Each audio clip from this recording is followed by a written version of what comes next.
Hey everybody, welcome to another round of Canje Tries Something. I have with me Brian. Say what's up, Brian. What's up, Brian?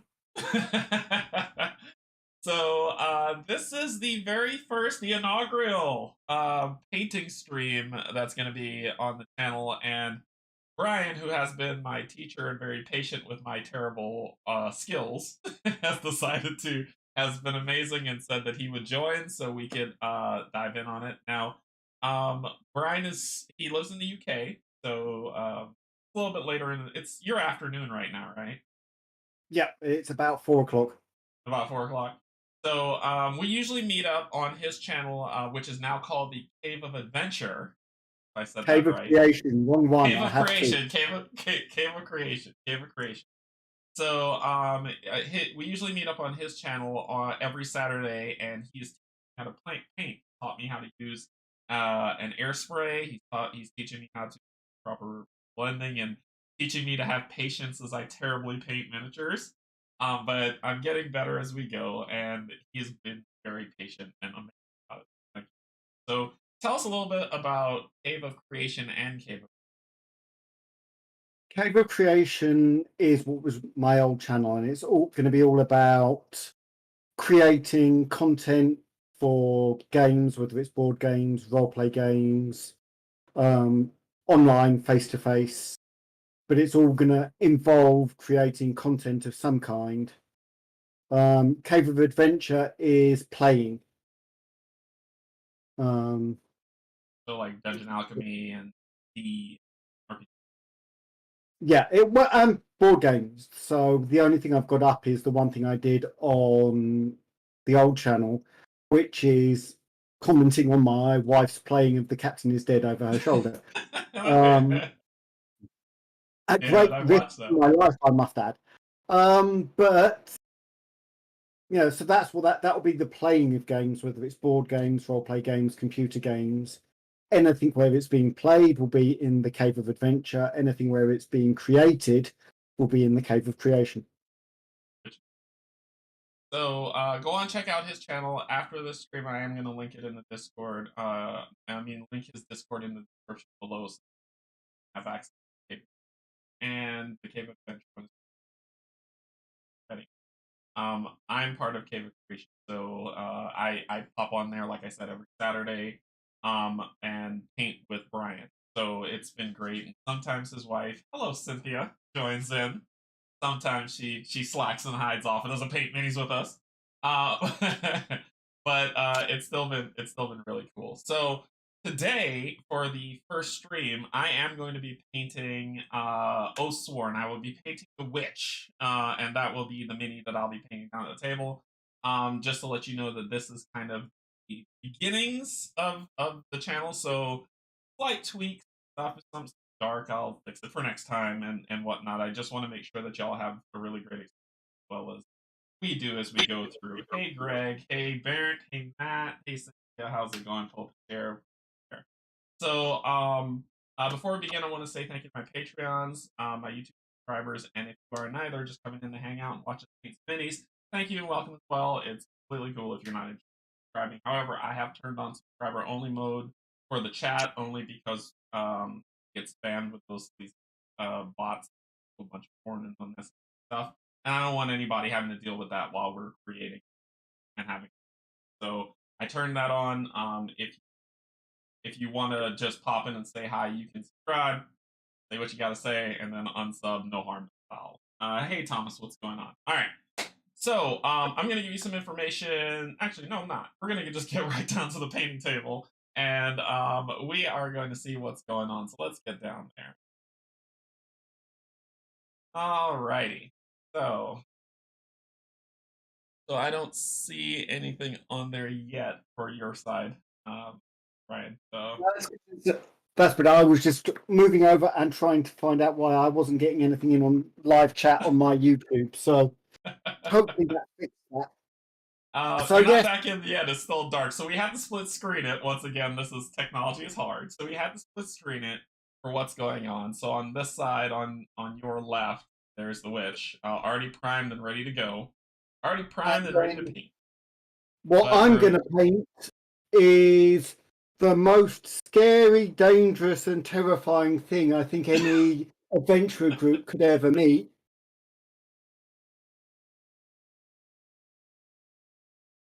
Canje. you got to come to the left a little. Yeah. You got to come to the left a little bit. Yeah, there you go. Yeah. So he actually, what is this Discord for the painting? He actually 3D made a thing of me in a Hero Forge, and then he has a resin printer, and he printed it out. And what's amazing of it is show him what the dice face say. They're all nat ones, and a pile of gold on it. That is awesome. So we're gonna get down to it and paint what we're gonna paint. So we're gonna chat. We're gonna have a good time. We're gonna chat. We're gonna have a good time. Ask any questions you want as we paint through. I'm gonna be painting with, and I want to talk about it a little bit. I'm gonna be painting with Pearl Krill paints. So this is a Janet made me buy and Gen Con made me buy thing. When I was at Gen Con, it was Mel from Rob's Gaming Table, Stacy, and Janet and her husband. We met up and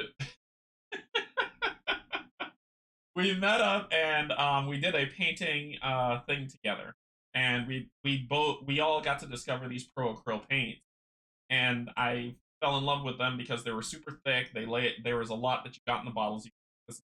This is their bottle, and this is the size of an average bottle, right? The right here. So you get a little bit more, not too much more, but the paint's really good quality. So I picked up a base set, and that's what I'm going to be painting with a little bit today for this character. So Pro Acryl, let's see what you got. All right. And what paints are you going to be using? Good question. There's a lot of them.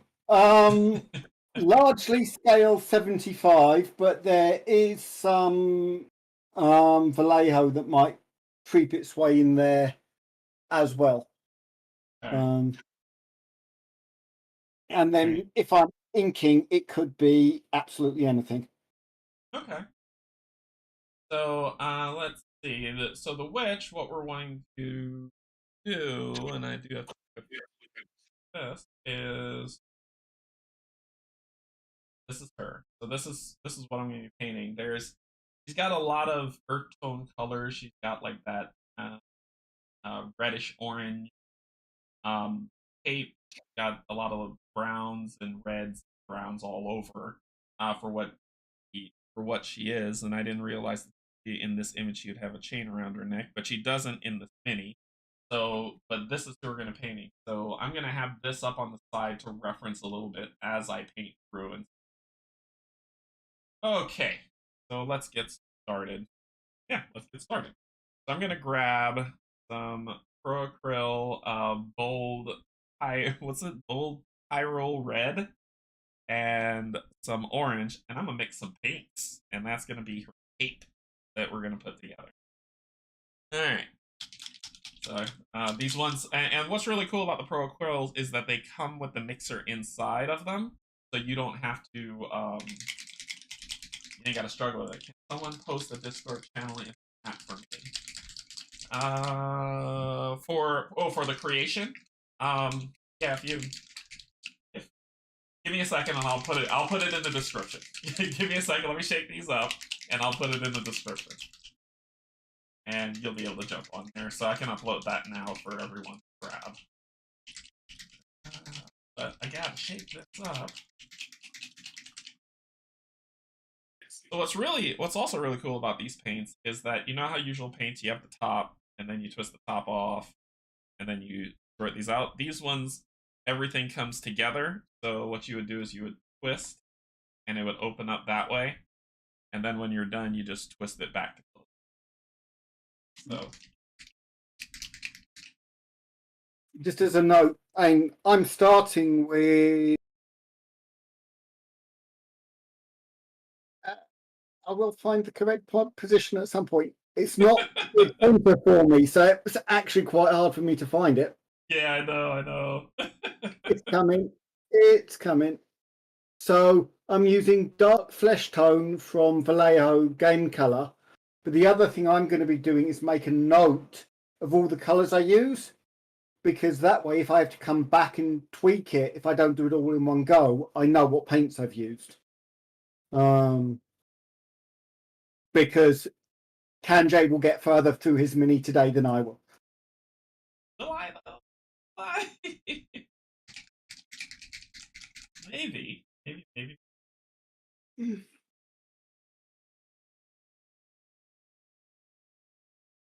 thing up, I don't know y'all can't. We've had to do split screen stuff on it, so I got It my makes it a paints. bit of a challenge.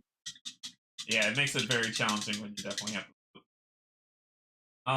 So my brush that I'll be using, this is my brush. It's a Nico Pro round. It's a 000. That's what the 3/0 is. It's a 000 brush. This is what I use to paint basically everything. Right. I have a broad brush for if I need to do broader strokes, but basically this is my go-to brush to paint everything. That's the style.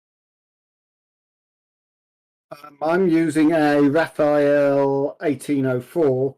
Again, I'm using a 30. I've got brushes all the way from through about 60 to 4. The 60 may come out later. It hasn't ever been used yet. I was expecting a paint session and extra tips on his dice. I probably need to. I probably.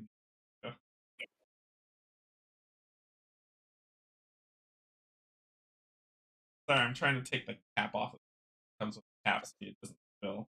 What a funny story about this. I told this during the Dragon Con, but when I hold on myself. When I first discovered these paints, I didn't know that the cap twisted at the top, and the people at Gen Con had already untwisted it. So I shook the paint, and paint went everywhere, all over the table, and people laughed at me. People laughed. Alrighty, ready to.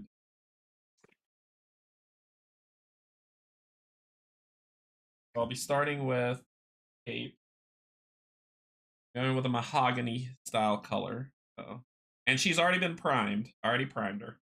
But you see how well this goes on one coat?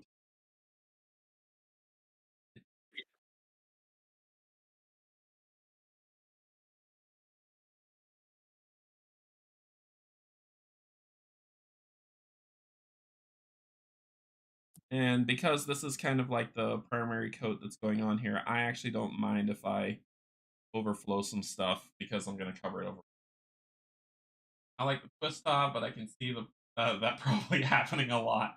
You just got to be aware of it. That's all. I had to become a little bit more aware of it, and then I was able to um, solve that You do problem. realise everybody's now hoping that you're going to do that on stream at some point. I probably will do that on stream at some point. There's no doubt in there's no bow to doubt it. Uh, so just getting a good cover. This is usually I go for the more harder to reach areas, but this is such an easy win to just put the mahogany on her hood and her cape and all that. Uh, this is super easy to do. So I could just cover this up, and this is a really big bulk part of it.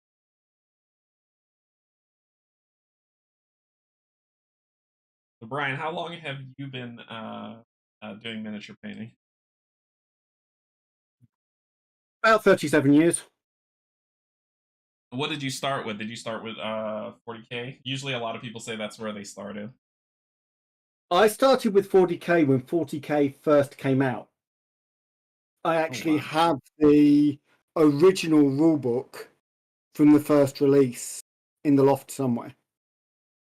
It was in here, but I moved it. I needed more space for paints. But a lot of it was getting in via the roleplay side, and then just had friends who encountered 40k, and I loved the mini. I didn't actually play much 40k, but I did a lot of painting of 40k minis. And you painted it for them? No, I painted it for fun. A Oh, lot of okay. my painting is done far more, especially now with the virtual technology for playing. So most of my playing is done online. Hmm. Um, most of my painting is done for fun, like this miniature. And such a handsome miniature it is. Yeah, I Uh, couldn't help that part. You don't have many faces available. ah,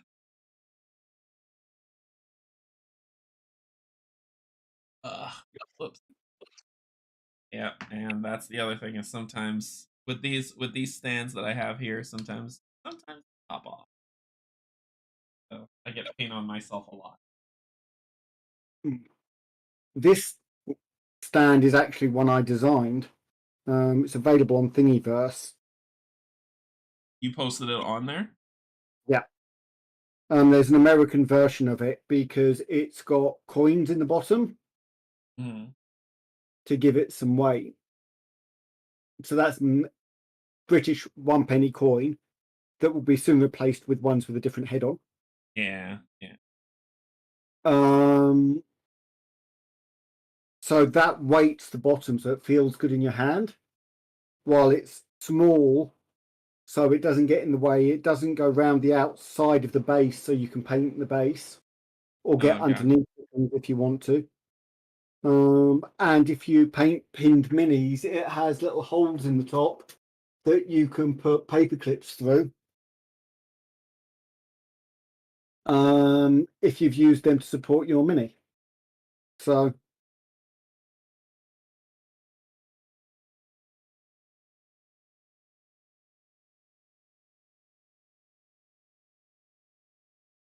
it's free to find on Thingiverse if anyone wants one.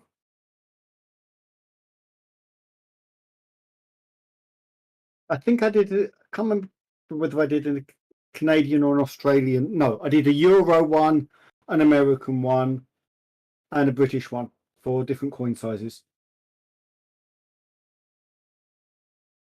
I may disappear off screen from time to time because I have my magnifying glass like right over here. Where my how the it's hooked to the edge of my table, and to get it hooked on my table properly, it's a little bit further away than I'd like. So it's kind of hard to.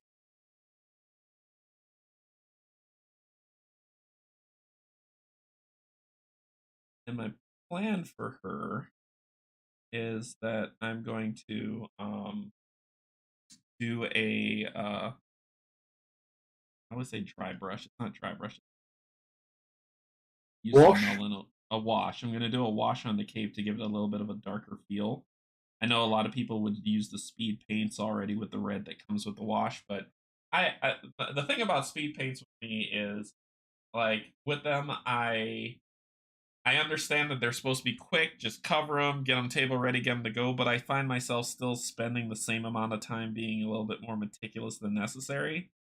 So I haven't really gravitated towards them as like a lot of other people have. They're useful for what they are if you're after fast painting, and you can be as detailed with them as you like. Um, I tend to use them for exactly what you said. A lot of the board game minis, rather than ones that were in a slightly higher quality, Mm-hmm. I'll just throw together quickly with speed paints.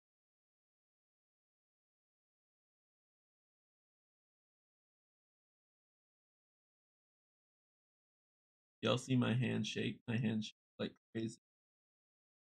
I try to brace it like Bryan teaching me, try to brace it off my other hand. Get a little bit more stability.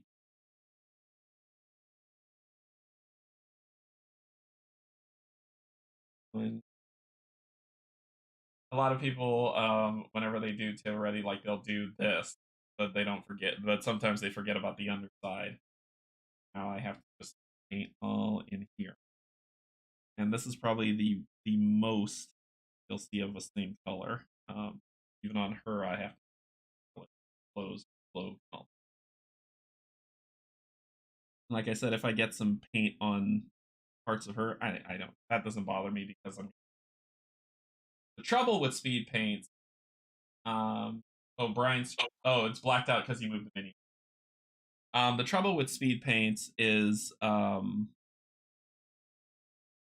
you do that, I think you have to wipe it off only because if you cover it, I think it reactivates the speed paint with another paint, and you can run into some trouble. Or let's just say I have. That might not be the case for people who know what they're doing.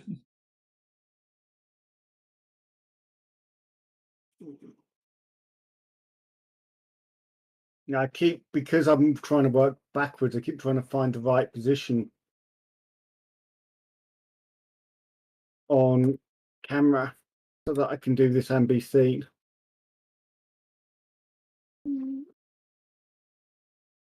Especially as I'm now switching so that I can see my other camera. Oh, that's Yeah, I was like, if you ever want to see the split out stuff, you can the Discord here that I got it.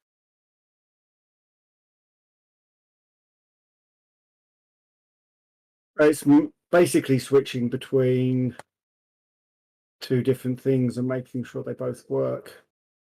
Right. Like you get all sorts of mahogany. And just to show people what I mean, that's what I'm zooming into. Is that focus slightly again? The focus is microscopic on it to zoom to this level. This is being projected onto a 27-inch screen so that I can paint the eyes. God, Dan's here. Oh, sorry. Hey, Dan. So I have entered the fourth dimension. Canje is painting and being painted through the Twilight Zone music. And Greg asked the question. So this is a good question for you, Mr. Pro. Says, is it generally better to hit the harder to reach places first when you're painting minis? Yes. What I'm doing with this one is the first thing I've done is the face, because the eyes are going to have to go over that face base tone.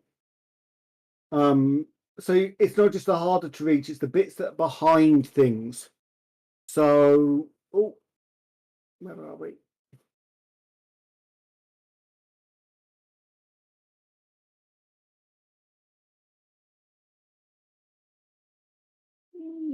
I will get it centered somehow. So the face, you're going to have the hair over the top. You're going to have the other bits beneath it. You've got the glasses over the top. So by doing the stuff that's behind it first, I'm not going to get stuff over the bits I do over the top when I start painting the stuff beneath it. That's the idea anyway. No, I thought I had this so that when I got this right, it was going to show up. There we go.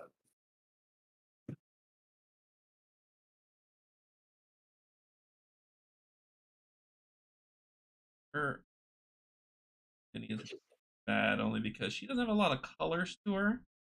They're mixed, like the colors. She has a base set, but those colors are mixed really well, so it looks really dynamic. But get it like this big mahogany base color that covers a lot of her because of this cloak, and take a decent amount of time through, and I'm gonna get tons of paint on.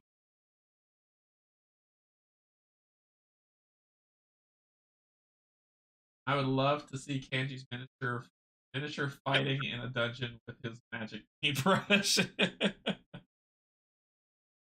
That would be something. You see, this is the reason why I use the 3-0 because When you need it to be fine, you need to get into those really hard places. It's perfect for that. So like I'm trying to get the rest of this tape. Now I'm trying to be a little bit more purposeful about getting this in here. So there we go. I think I got it all. I think I got it, Kate. I think I got it. So Just how's to that note, look? any Good. technology fails on my side are all Dan's fault as he convinced me to buy the computer. You said it's all Dan's fault. You had me there. There does not need to be a reason. It's all Dan's Mm. fault. So So, to be fair, it's probably not quite powerful enough for everything I'm trying to make it do, but it doesn't do a bad job. no. Don't change it. It's all Dan's fault. He said, I accept that.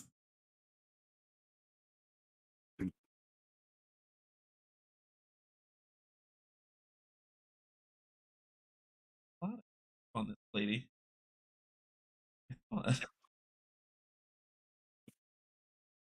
Wash is going to be really interesting.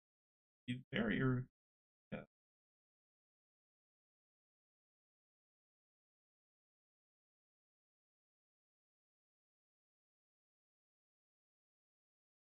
All someone has to say is it's Dan's fault. That's it.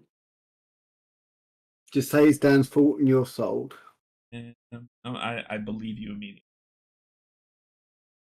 Hey, look great, Canje. I like the color you chose. Thanks. Yeah. It's a lot of this nice burgundy color, and it's the post acrylic stuff, right? So notice that I'm only putting on one coat, and it seems to be covering everything I need with that one coat. It's super thick paint, so that's probably why they charge a lot of money for it. But it's still pretty darn decent. All right, we got it. I don't think I missed anything. Did I miss anything? Get everything.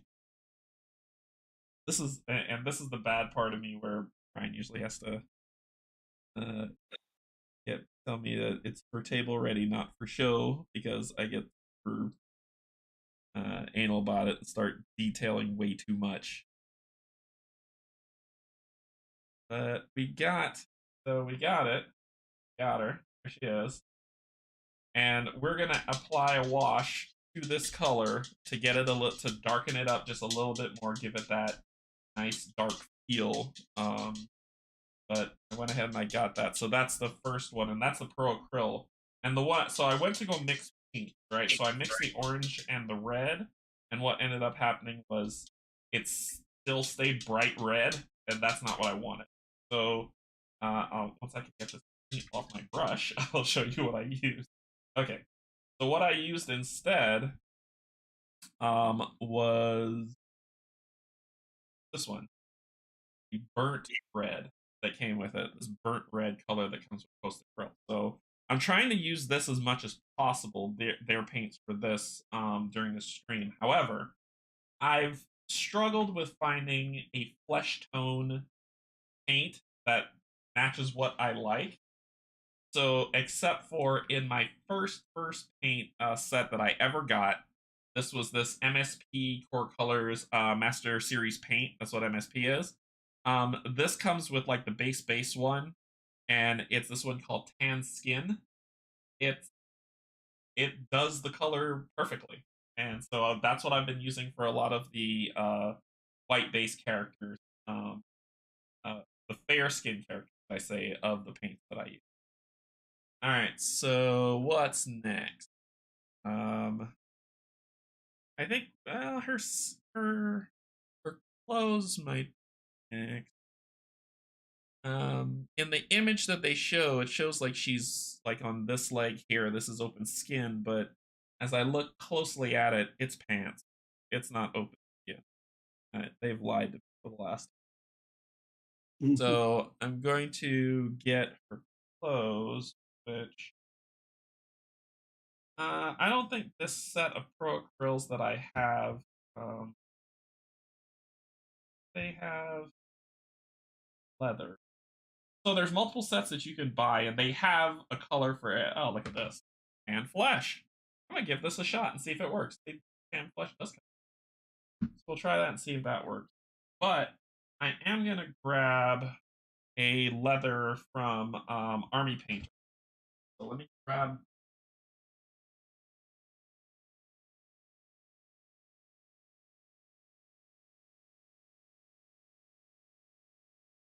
Okay.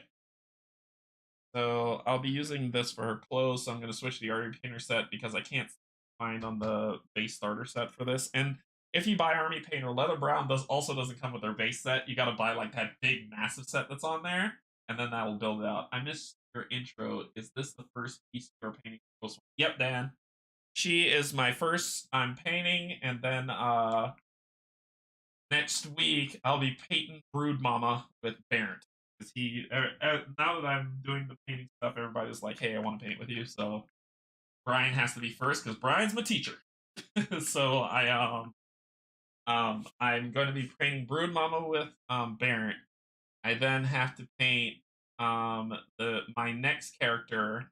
Then I'll be painting. I have my Patreons picking 2 characters for me, and so far, who's winning is Huntress is in the front, and the Cur is second. So they're picking those 2 characters. That sounds like winning so far, but we'll see what happens. Um, and I'll paint them, and then I have to paint the trees because Barrett told me that the trees are part of the first encounter, and then I play the game. So, uh, let's,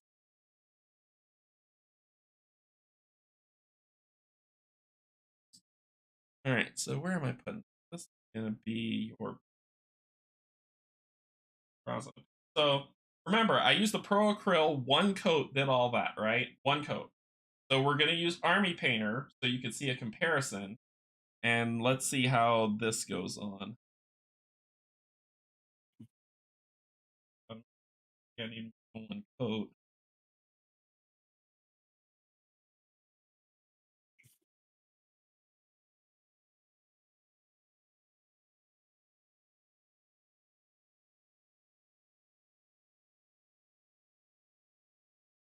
And I put a lot on the brush because since this is a 000, it's fine enough that it could get around the corners.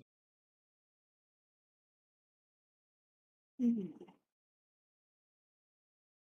course, love painting Oathsworn, painting all of the encounter boxes for Barrett and Colin. Bill, you were the one doing it. So I was chatting with after the One Stop Coffee Shop stream. Barrett told me he said that he outsourced the painting of the Oathsworn minis for them. And so you're the one doing it. Your paint work, I've only watched from either Rob's Gaming Table or for Meet Me at the Table. I've only watched the first encounter because I don't want spoilers. Since I have feelings about delivery of this board game to U.S. backers. But from what I've seen, your work is exquisite, man. You top marks, top mark. 13 points to Griffin.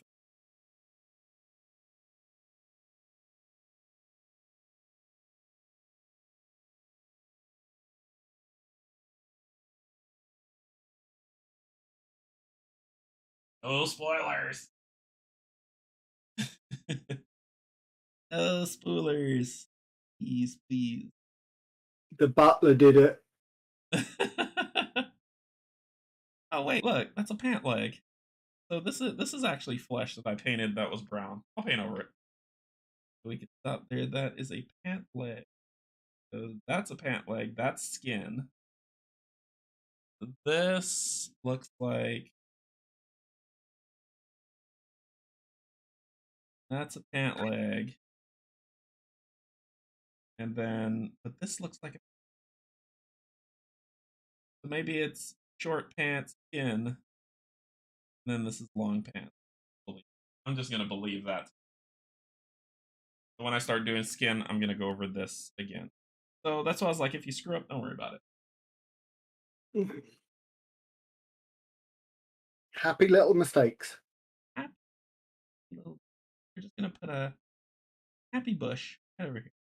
Mhm. Brown. Happy Canje.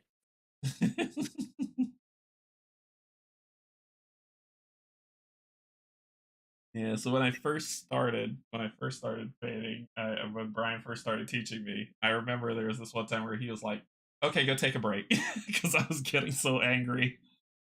I was like, "I can't get this right. I'm just not good enough."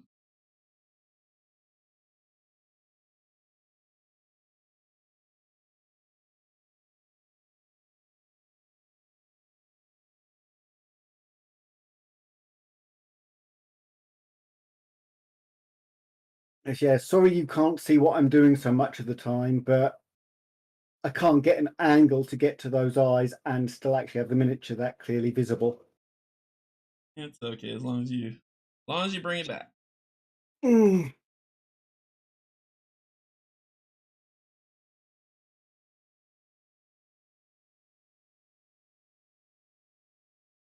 Use a darker color for those straps, but as you can see, I mean, I'm getting paint all over those straps. It doesn't. Maybe she's wearing capris. Yeah, maybe. All right, so she's got a little bit of mix of the same browns and leathers on her what do you call that? The jerkin that's up here, and then her this looks like a corset. So I'll paint the corset a little bit. And what's really cool is that like you can look at these and you can watch every single person paint these minis different, and it doesn't matter. Like one thing that Bryan is trying to get me away from is the paint by numbers, whereas you see the mini and then you go and you paint what you see, right? So this is the artwork, paint from the artwork.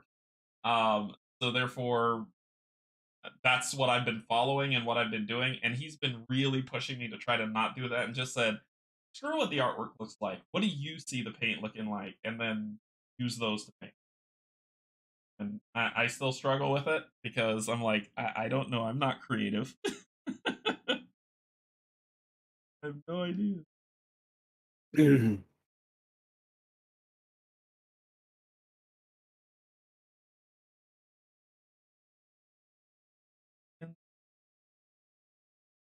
get her corset.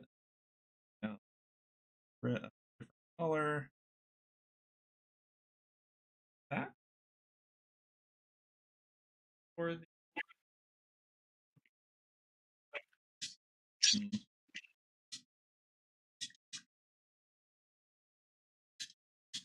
Canje, have you seen the encounter boxes already? The only encounter box that I've seen so far is Mama Rat. I haven't looked at anything else, Bill. Dan, Bryan, Kanji's devil red eyes look great. Devil red eyes. I haven't looked to see what Bryan was doing. Are you I painting the haven't devil? done the double red eyes yet, but I did just pull that color. Oh shit. Cybermate says, "This is exactly how I feel too. I had started painting my Gloomhaven. I literally took screenshots of the character digital for my colors. Yeah, and I think that's the thing. I am still in the phase. I don't think I've been painting even a year, but I'm still in the phase of painting by number. I need to get out of it. I really do, but that's where I am right now. By artwork, but the game is impossible, at least for the box. Interesting. Well, I'm interested to see what the other encounters look like. So I only know of three, right? And it's not because I've snuck a look ahead. It's one for the demo that you've seen everybody play, which is the Broodmother.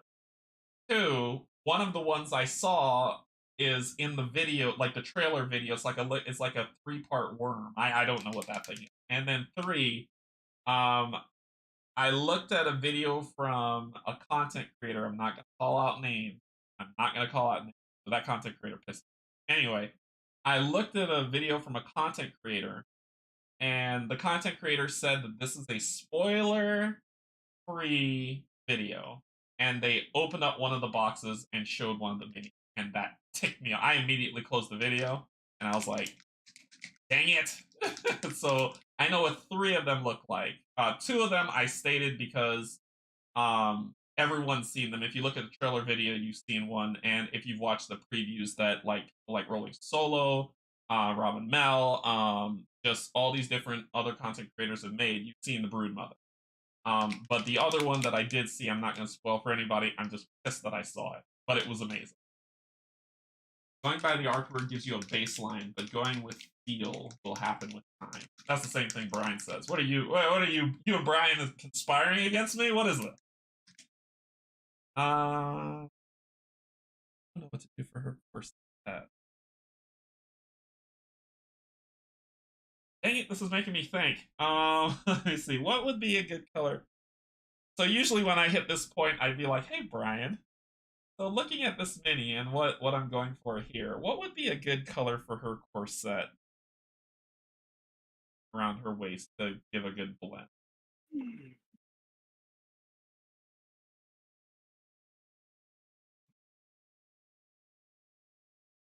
Speaking of Baron, hey Baron, what's going on? Love it, painting, amazing.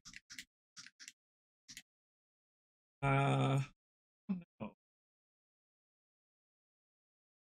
Light gray and then wash dark, like this. Yeah. He's not gonna tell me, and we're gonna try stuff out and see if it works.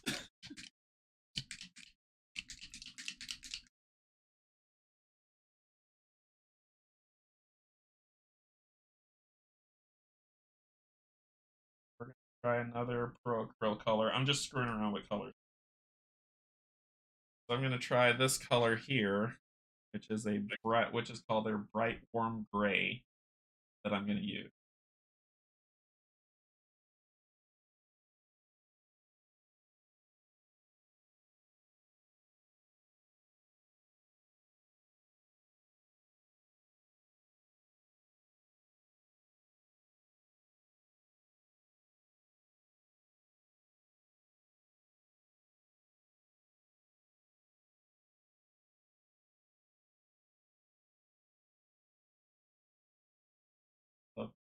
So, yeah, I'm liking how thick the paint is as well. I mean, I can tell you that with Army Painter, doing this would take 2 coats of paint.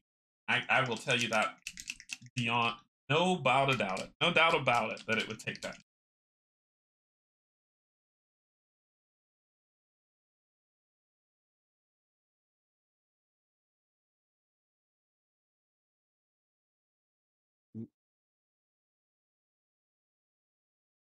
If it doesn't work, I'll just over.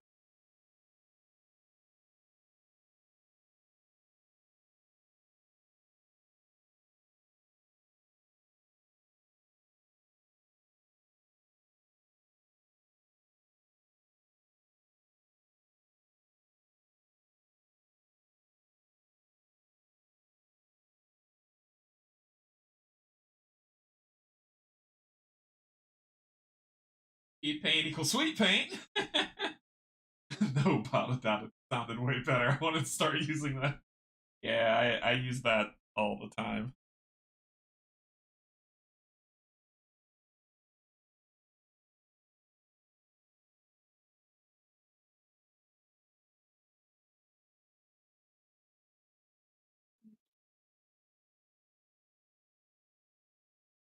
I think because of the glasses, that may have to do for the eyes.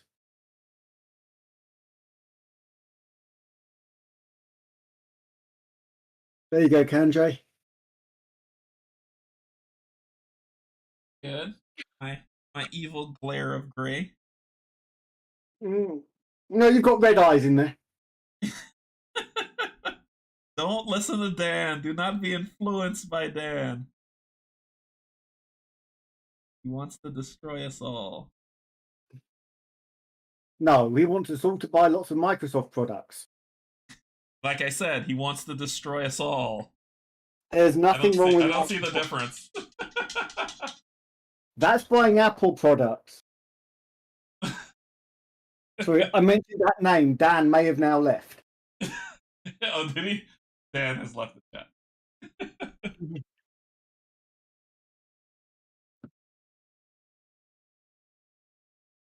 So my plan, you look at that and you're like, it's okay.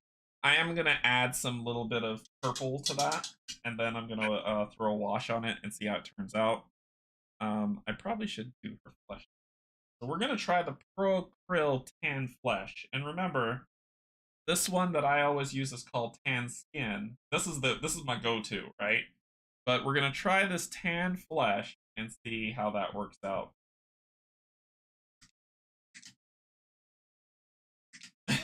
Barrett said he loves the mini cat.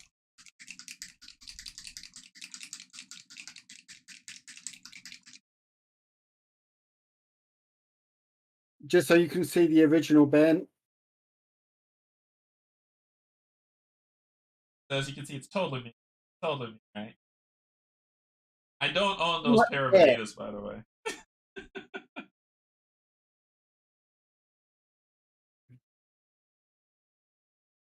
And yet the comment everyone said is there's too much hair on it, but I only have so many hair options. There's too much hair. Yeah, I usually like to keep it low. Sometimes it grows a little bit out of control, so I think that's fine. Mm. I really like Reaper. Tried. I haven't. I don't think I haven't. I don't think I haven't. Do you use Reaper paints at all? I haven't. I don't know much about them to speak on it. That's why I'm like, I don't think I've ever tried to know if it would work. I've used, I mean, when I started painting, your main option if you wanted acrylic miniature paints was going to be Games Workshop. Oh, okay. Yeah, you had the Humbrol and other things, but for decent acrylics, there was really one option. Then when I restarted a few years back, I discovered Vallejo, which is a lot better than Games Workshop. Scale 75, which I love, which is why I've got all of their range.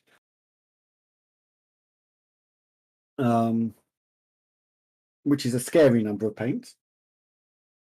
How I many paints haven't is got, it? How many paints is it, Bryan? I've got no idea how many paints I have got right now. Especially as I bought a load of alcohol-based inks to use with the 3D printer when I started playing. Hope I don't fall over backwards. Transparent.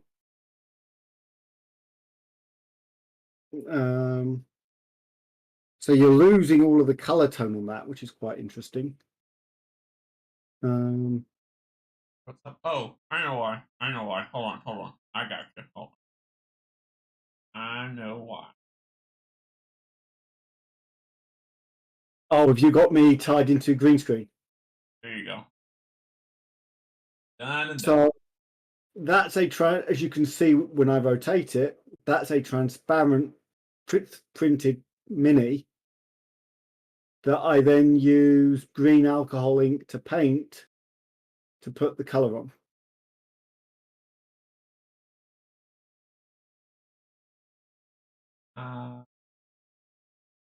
That bronze flesh is Reaper. Okay. I can't I actually see think, one now. The bronze flesh. Oh, the MSP ones are. Oh, okay. Yes, Brian, I can relate. Contrast, speed, wash, regular paint. I've gotten an area of almost many choices. yeah, we've got all of the speed paints. I haven't gone for any of the other contrasts. I've got 24 alcohol ink,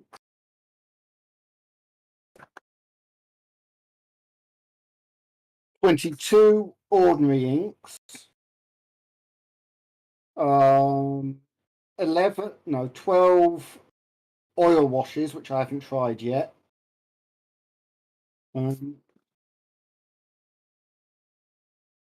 11 Citadel paints. Everyone and has Citadel paints. Everyone. probably 200 to 300 other paints.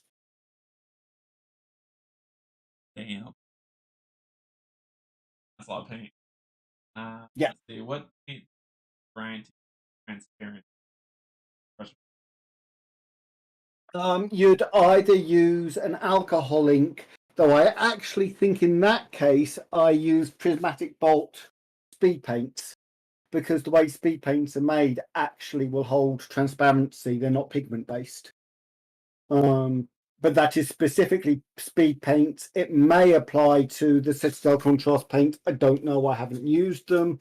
It doesn't apply to the Scale 75 instant paints, which are pigment based. Hey, look at her. How's it? I have a problem. Bill said he has a problem. He has close to 1,000 bottles. I'm jealous.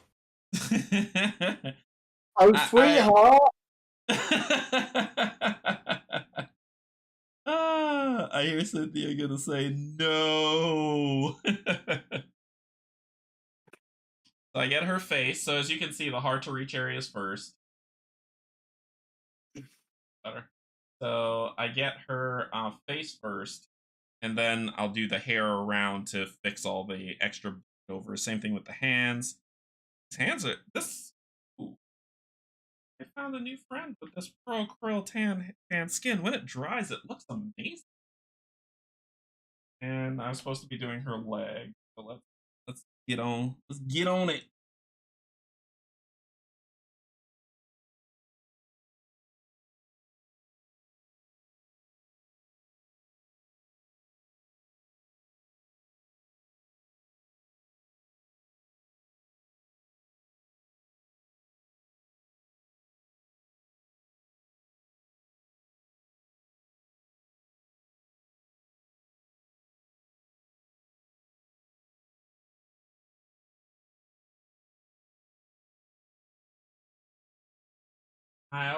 Bill says I always paint side to outside. Skin is usually first. I usually do skin first. When I paint Marvel United, I think I do the skin first because it's easier to touch up the rest. But on this one, I think I just tried something a little different. That's something a smidge different.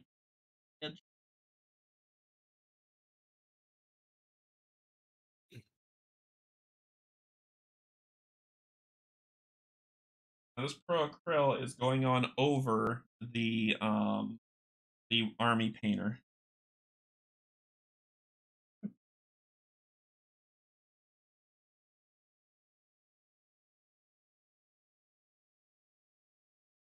Hey Janet, what's going on? Hey all, Canje, glad the Monument Hobbies paint is working for you. Yeah, yeah, I blamed you for this. This is another Janet made me buy. Uh, Which is nice, Janet, for once, because usually I get the blame for paints.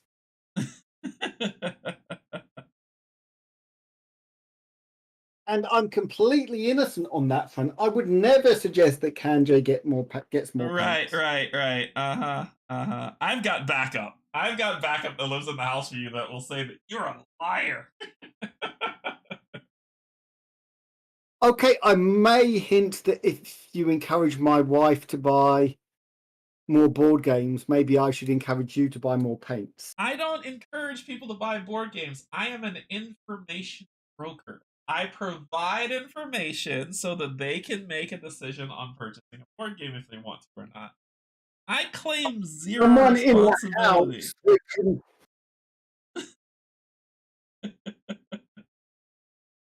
I claim zero responsibility. So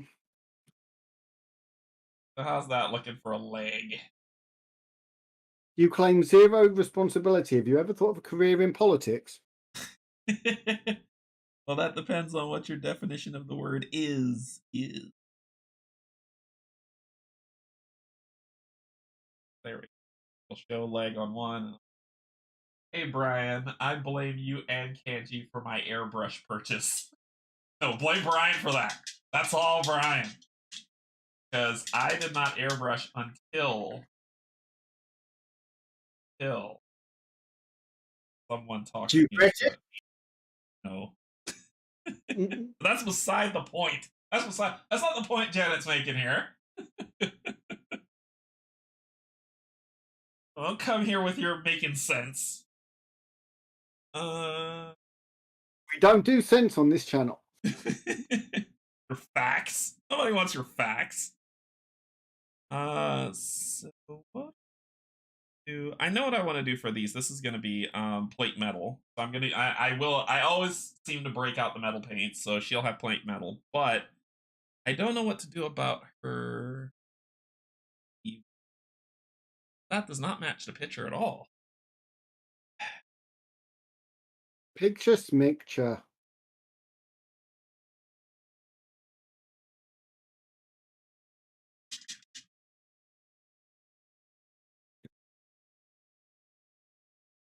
So it's very rare I would start a base quite this early, but this base is so detailed and therefore has so much stuff tied behind other bits. It actually can be quite useful to do your base early on. So that you don't mess up the rest of your miniature when you're trying to do the base at the very end.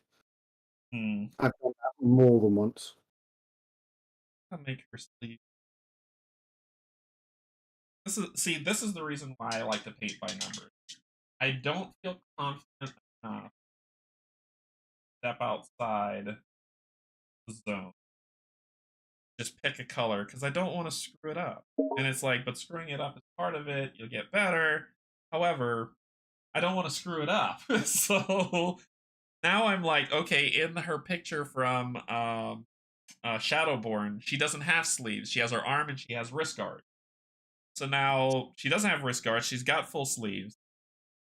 I have no idea what. I probably am going to just stick with leather brown for her sleeves because, and then we'll see how that shapes.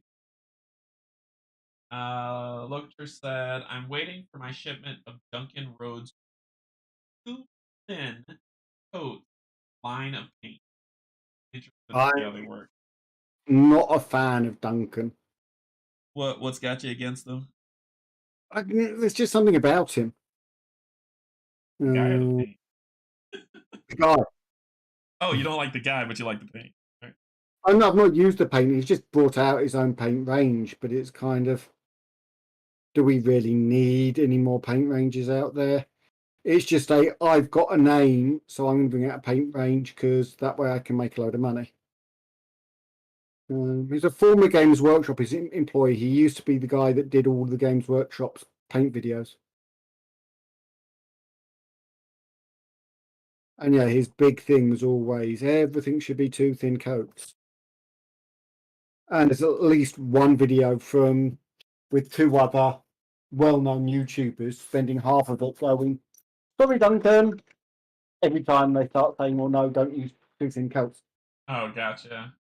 Dale, hey, what's up? I feel your pain. I think there should be a paint by numbers provided in the box. I agree, Dale. I agree. Yeah, Dale. I hope all's well. I definitely hope all's well. I saw your announcement on your community part for the channel. Um, I'm sorry I missed you at Gen Con. I did want to meet you there for sure. But you know we didn't connect if we weren't able to meet up. But I would like to like chat with you at some point, have a conversation. Just us, you know, you and me talking. But yeah, yeah, man. Hope you're doing well and So for the people wanting more paint by numbers, there are a couple of paint sets. There is a huge Army Painter airbrushing paint set. Now, just because it says airbrush doesn't mean it can only be used with airbrush. It just means the paint is slightly thinner. Now, most of the time when you're painting, the first thing you want to do is thin the paint down slightly. So probably about the right consistency. I haven't got them yet, but they come in sections of 3s.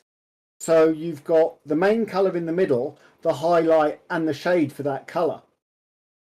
okay.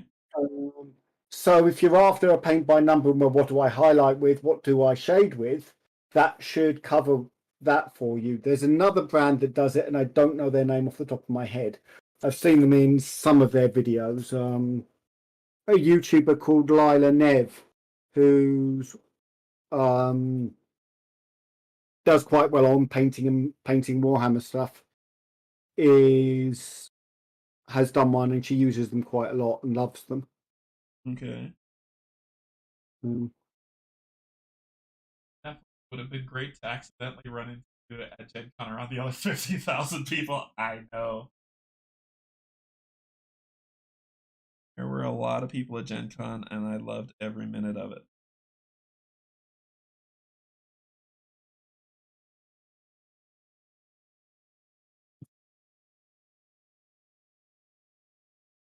I don't know any of anyone in the chat that's from the that's southern, but Dragon Con was last week. So if you're able to go to Dragon Con, I that was my first con that I've ever been to is Dragon Con. And I've been to Dragon Con about 5 times. I love Dragon Con. But because I went to my first Gen Con this year, I skipped it. So if anybody went to it, let me know how it was. If it was still phenomenal, and if the vendor hall was still insanely large and full of people. Uh,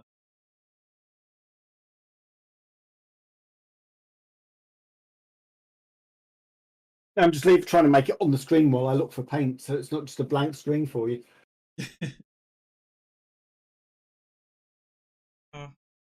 so we went with the browns, and then when I wash it, it should get our leg. And if I keep looking at this leg and I'm like, I don't like it, I'll just paint it back brown. It all depends. I'm just screwing around, seeing what I can come up with. But we flash.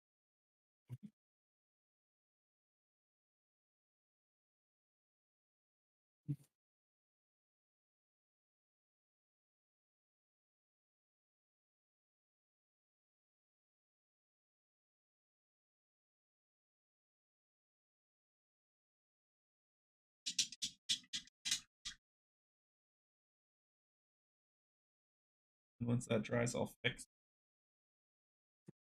And that dries, I'll just fix the issue that came. All right, so far we're pretty decent, right? I mean, y'all tell me, is this god awful? Like y'all done something different? But so far so good. Let me start. I gotta break out. I gotta get the wood for the staff.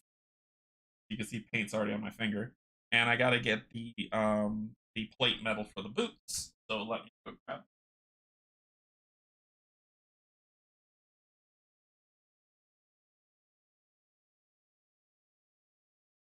gunmetal.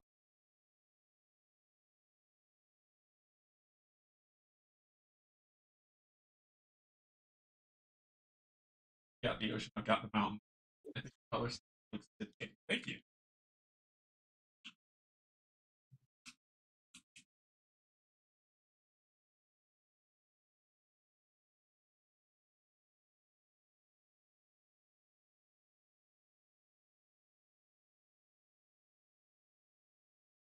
Used.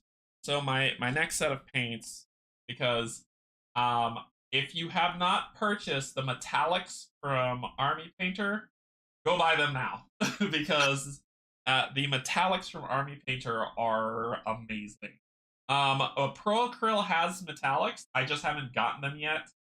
I just haven't gotten them yet to try them out to see if how they stack up. But I've been loving the metallics set from Army Painter. So Pro Acryl, hint hint. Do this.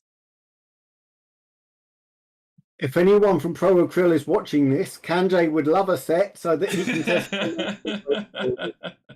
And that matters, so would I.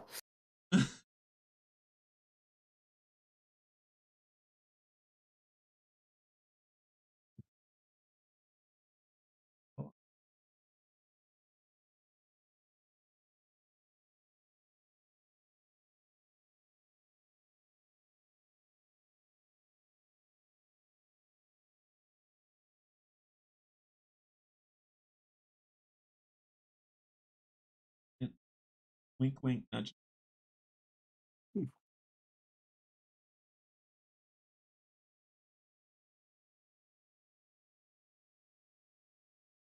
Acryl are, in my opinion, only second to Vallejo metallics. I haven't messed with Vallejo um, that much. If their metallics are top notch, I am quite interested, Bill. I'll have to check. I'll have to do some research and check them out. Their Uh, Mecha airbrush metallics are supposed to be the best you can get. I've got some. I've got a number of the standard game color metallics. But see if I can find one of them. No, that's varnish. Oh, these ones are supposed to be some of the best you can get. They're labeled airbrush, but again, yeah, you can use. I know some major painters that swear by them. Well, by no, I mean I watch rather than.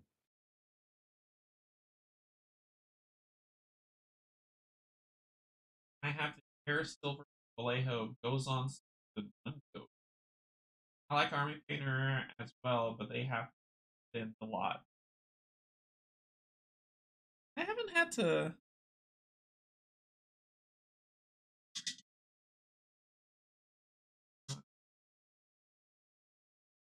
All right, we're breaking out the Oak Brown, and I'm doing Oak Brown for the boots as well as the staff.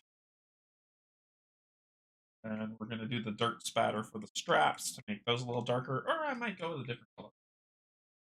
That's interesting, Brian. I didn't know you could use airbrush with brush. Makes sense though.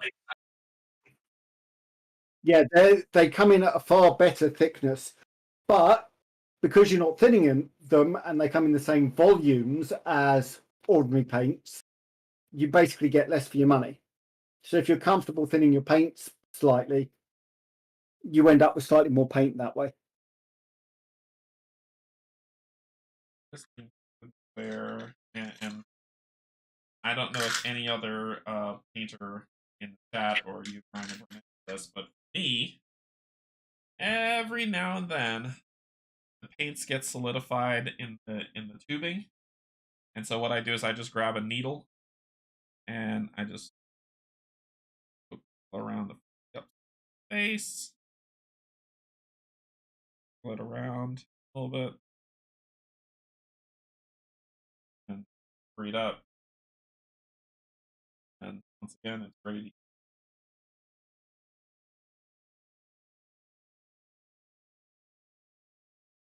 So if you've ever run into that, there's your solution. The worst Uh, paints are actually Citadel. they're the Um, worst. they're the worst because of the way the pots are designed. The pots are designed so that you take the paint straight from the pot, Uh, whereas with other paints, you should be putting the lid back on as soon as you finish using it, so it so doesn't dry out. it doesn't dry out.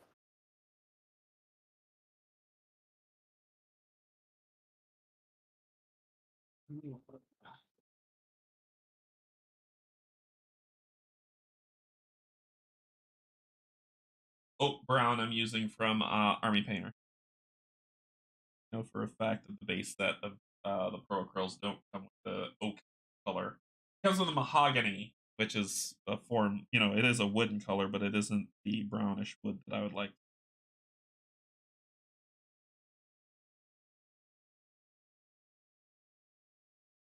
And just kind of checking in with everybody. How is this looking so far? Not the mini, but just the stream in general. Can you see stuff? Is it too blurry? Is it like, are you getting a little annoyed by the shift, how much I'm shifting the mini around? I'm just looking for feedback because as we keep doing this, I want to get better. And so any feedback helps, right? If you're like, no, Canje, terrible painter and jump off a cliff, that's feedback. Not good feedback, but feedback.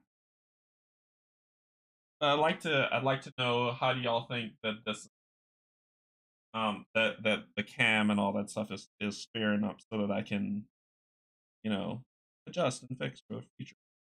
for your viewing enjoyment. Looks great. I'm waiting for the watch. What kind of character is that, Kanji? This is the witch from Oathsworn. I'll show you a picture of her in a second that has nothing to do with this mini because why would they do that? Oh, I don't know. Maybe it might be helpful for us paint by number people. This is the witch, and this is what she looks like for Oathsworn.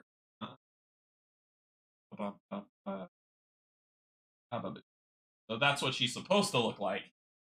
Um, but she has a hood up. Her clothes don't look anything like the clothes in the picture. So yeah, but that's her. Good lighting and in focus and camera nicely positioned. Sweet, thank you, thank you. Looks great. Actually, I was going to hit you up on how to start streaming my painting sessions. Yeah, hit me up. I don't. There is no secret sauce to my streaming. You that Baron will tell you. Like, if you ask me a question, anytime, I'm more than happy to answer to get people more into the hobby and more doing this. So yeah, if you're ever curious, or just hit me up, Bill. I'll help you out. He looks scared. Good luck on those eyes. Oh, I don't paint eyes, Dale. No, no, no, no, no, no, no, no. I am not that skilled. I will continually let Bryan tell me that I need to do it and not do it. It's okay. I know you're coming to this country next year, Canje.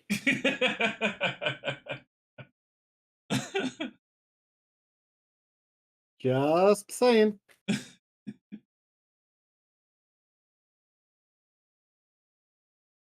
There will be some painting sessions. That will be good. That will be good.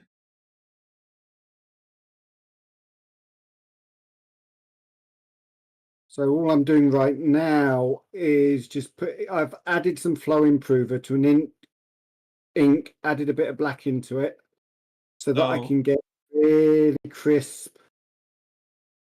Yeah, so for the people who are either not in the painting yet and we want to get them in the painting, tell them what flow improver. Flow improver is actually what has a strong basis in a lot of the speed paints and the other specialist paints. It makes your paint flow into the crevices better, but it won't stay so much on the surfaces. So it If makes you it a little use bit more runny. Is that what it is? it does more than that. It changes the way the paint actually moves, so it makes it less sticky. I suppose is the best way to say it. It's what creates the effect where you get different bits going into the crevices on speed paints and contrast paints. Okay.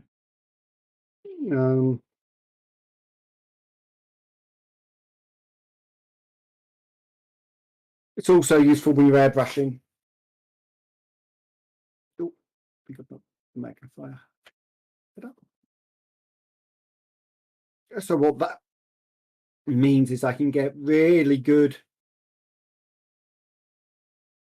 shading for the face, and then I can start building out the highlights. And this guy, when he gets in the highlight, like he uses these different inks. Like he actually uses ink, bottled ink, as he's detailing and doing stuff, and it comes out so incredible. I don't know if where did you share your images of what's the things from Madara, the multicolored bug? I think I've got. Yeah, I forgot what they're called. They're the if you play Madara, they're the little bug creatures, and they got multicolored things on the backs of them, and each color does something different. I forgot what they're called, but he painted them and then he inked some of them, and it just looked freaking incredible.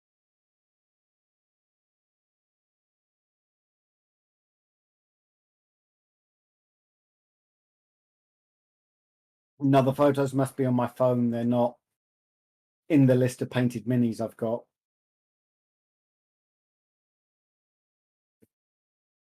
But I'm probably going to go and redo that anyway.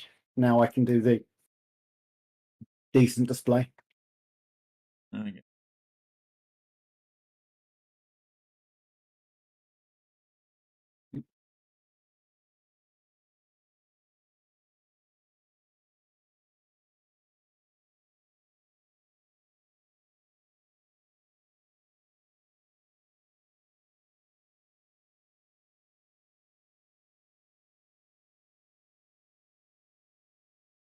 Oh, got the staff colored with the oak. The boots.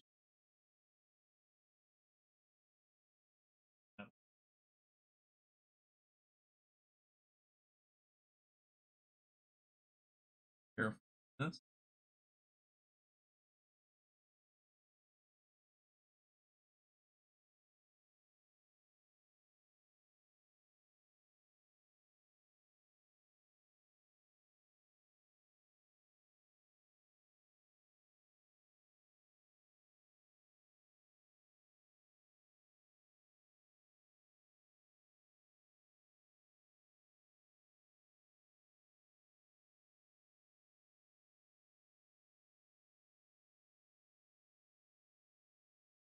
Why I did the cloak first because now it's the like smaller areas that I gotta do.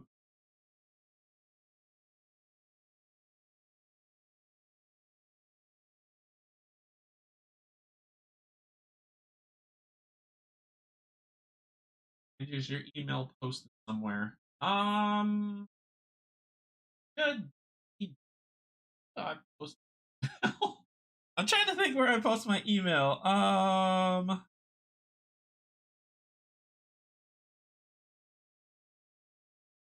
That's the tough part. Is like when you're streaming and you're like, "Hey, I want to get in contact with you." Sure, here's my information worldwide, and then I get inundated with people telling me it's terrible. So I'd probably say if you want to reach me, there's a numerous different ways. One, Barrett can get you in contact with me like nobody's business. So reach out to Barrett if you want to get my info. He's got my contact info. Um, Also, I'm on the One Stop Co-op Shops Discord. You can reach me there. That's a free one, so you don't have to pay to get into that. I'm on Rob's Gaming Tables Discord. If you're on there, find me on there. That is a paid one. And I'm on my own Discord, my own Patreon. Link in the description. Hint, hint. Wink, wink, nudge, nudge. If you ever want to reach on there, but those are the ways to get in contact with me. I'm also on Facebook and I'm on Instagram and Twitter, so you can reach me all those ways. Yeah, I have Barrett and Colin's numbers. Yeah, Bill, get with Barrett. He can get you my info.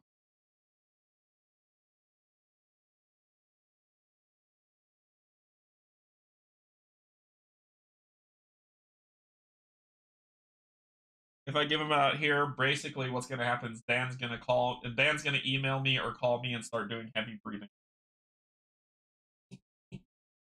I don't know if he's still here, but I just had to throw that in.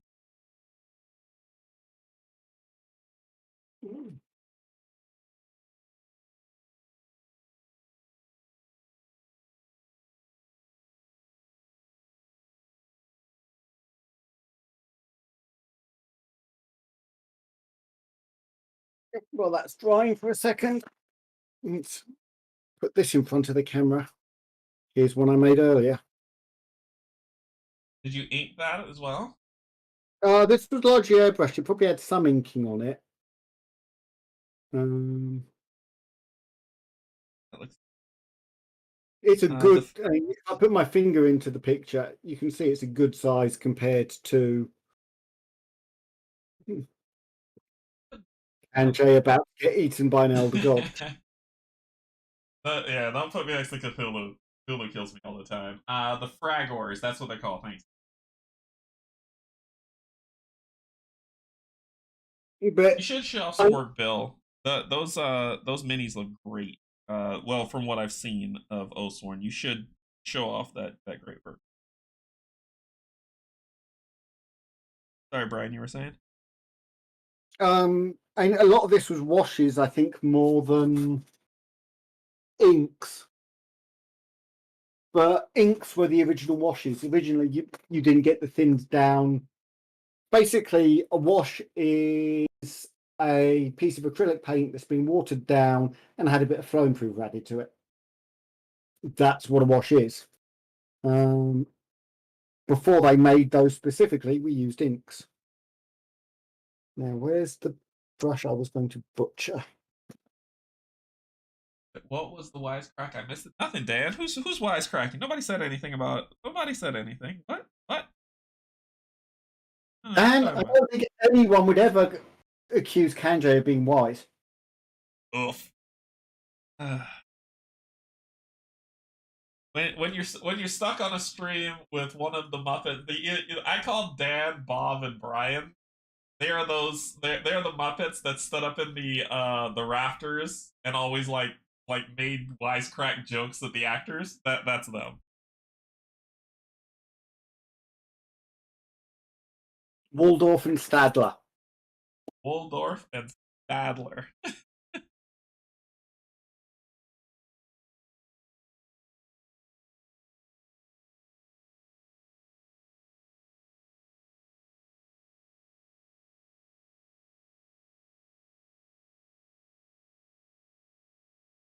So is anybody else? I don't know. If anybody else is painting along while we're painting? If you are, what are you painting?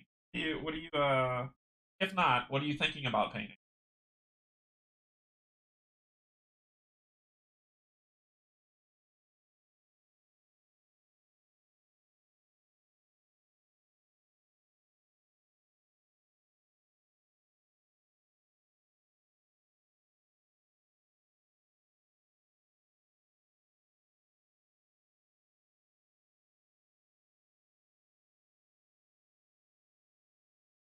Parents Oathsworn Commission. Gotcha.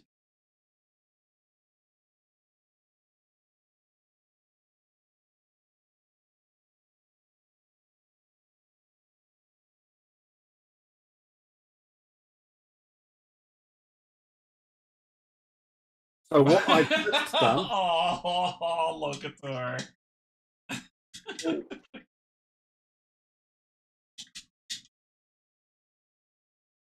Oathsworn and Mythic Battles.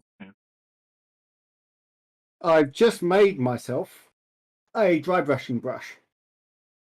It's not perfect. The end could do with being slightly better feathered than that is. I might go back and retrim it a bit. Because a rounded edge is really what you want for dry brushing. Mm. But I want something that will do a bit more detail than any of the purchased dry brushing brushes I've got. There was a set I saw by a company called Artist's Opus, which is supposed to be amazing, but a set of 5 is something like $75. And that's a bit rich for my blood. Yeah. Wee bit expensive. Mm. All right. See how We've it goes. got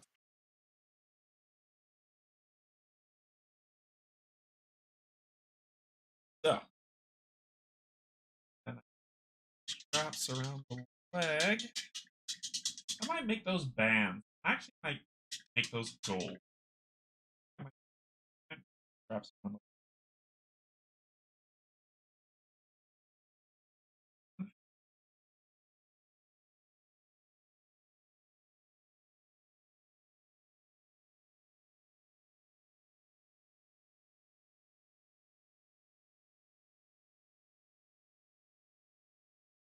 I have, if people are wondering like why I keep leaning off screen, I have a magnifying glass that I use. I'm old. I'm an old man, so therefore my eyesight is hot garbage. So these glasses are very strong strength. So I have a magnifying glass to zoom in so that I can get those I can see the mini. Otherwise, I am not that. My magnifying glass is not because I'm a pro, it's because I'm old. You say that I go from a magnifying glass to putting a camera through it and having the camera on digital zoom. So Dale, have a good day. Enjoy D&D. I actually play D&D tonight. I have a question for the two knuckleheads painting. Hey Dan. As well as the painters in the chat, what is the general going rate for small and large mini paint? Huh. Depends on who you're buying them from, is the simple answer.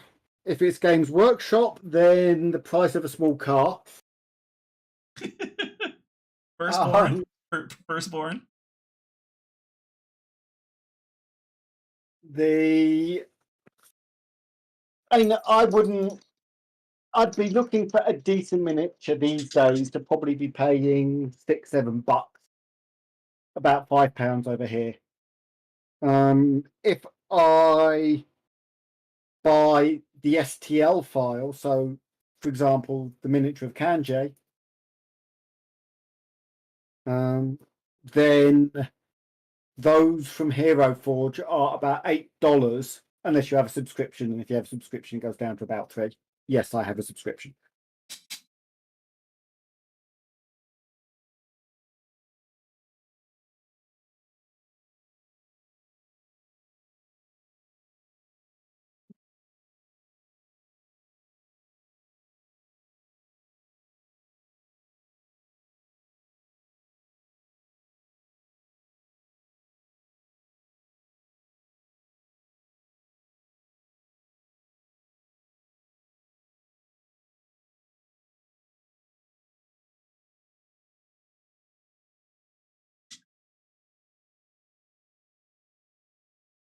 Or metallic? Coin. This is called Greedy Gold. Greedy Gold. I usually use coppers instead of gold, honestly, and maybe I should use copper. I usually use coppers instead of gold because coppers show better. In my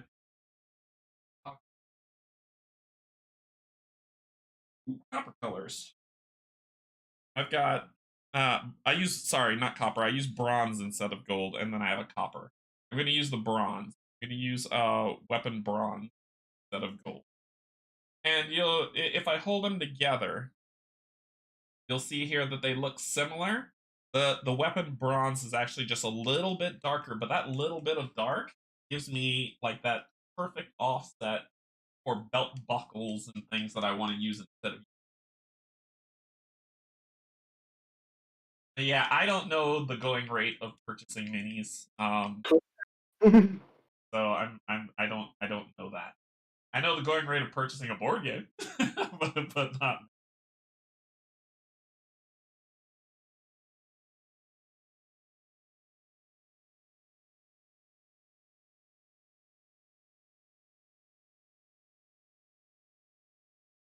Let's see. This is the bronze that I'm going to use.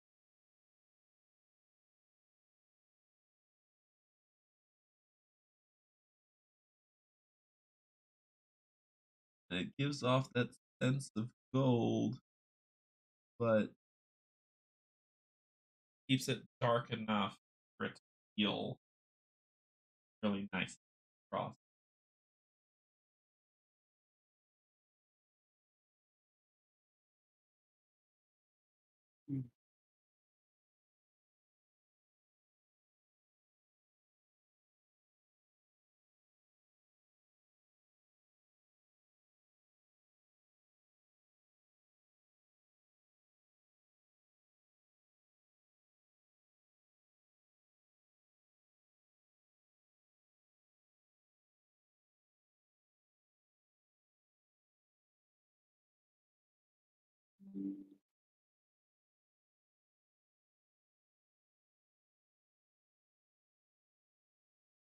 Great. I don't know. I'm happy with it so far. I know a lot of people make different decisions, but that's okay. That's what painting's all about. Everyone has a different way that they do things, and all ways are right.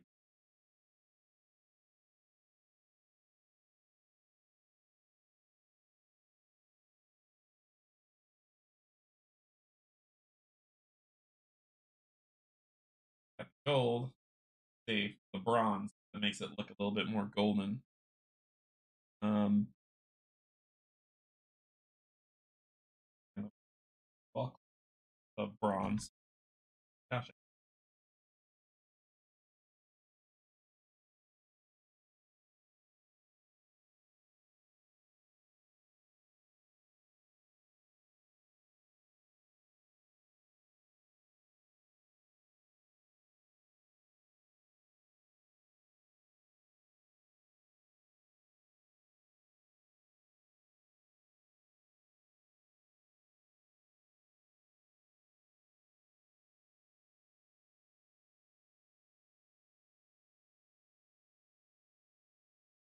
where I get all. I have to be like, not going for perfection. I'm just trying to cover it up.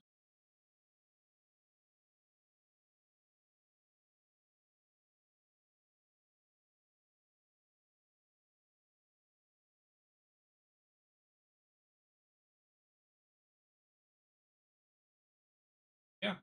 Hey, what do y'all think? How do you think it looks? Once I paint, I'm going to use either a silver or a bronze for the buckles on those things, but I'm going to make the bags a little bit. I'm going to make. I have a pro acrylic green I want to use. I'm going to use those for the bag and the this bag as well as the water bag, the water skin. But after I paint that, then I'll do the browns for the straps and go from there.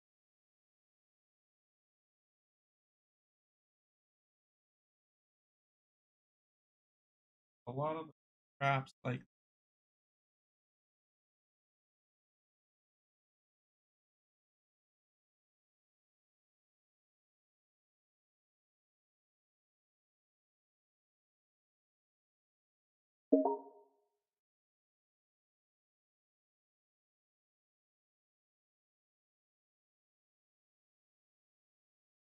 razzle dazzle to it.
Get that up.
Okay.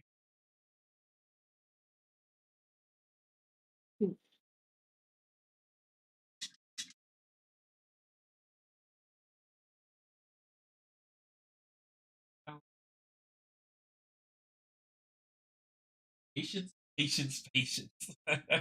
Indeed, Janet, indeed.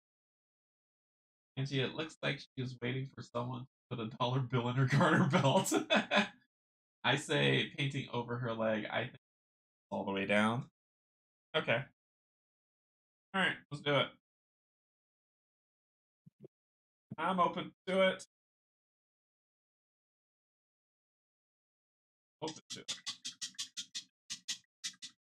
I'll paint all the way down. That's easily fixed. Look at that. Easily fixed. It never happened. You never showed any skin.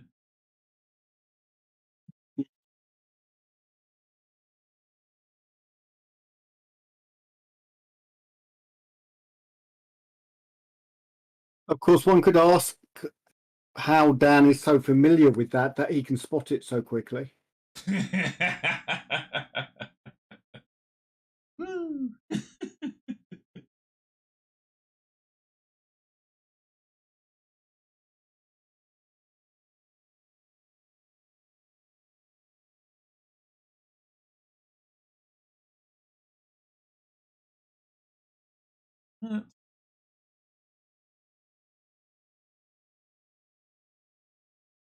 Don't ask. We're in this state. We're not allowed to ask questions.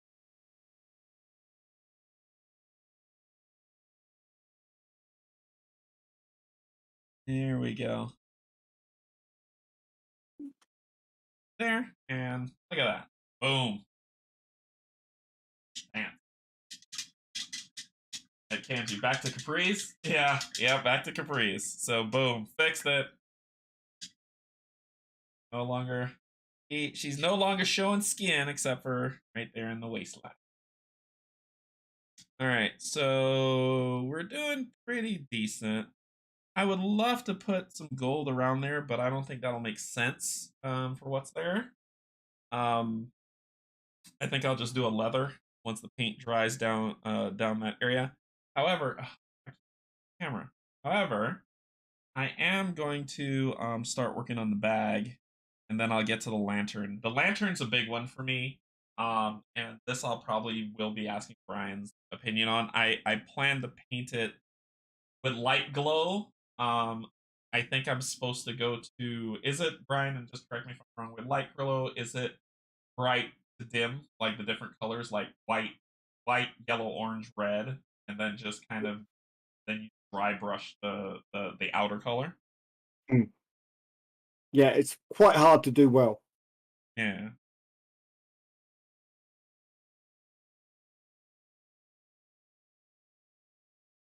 Get her. See, once again. All right, let me show you why this paint by numbers. So you see her lantern, right? Look at the image that you have to paint by. There is no lantern. She's just holding up a staff that's on fire. So I have no lantern. I got a whole lot of nothing to go with, and I know it's above the Oathsworn, so I can pull it down. As you can see, there's no lantern there. There's just lies. Lies. So you gotta kind of figure it out.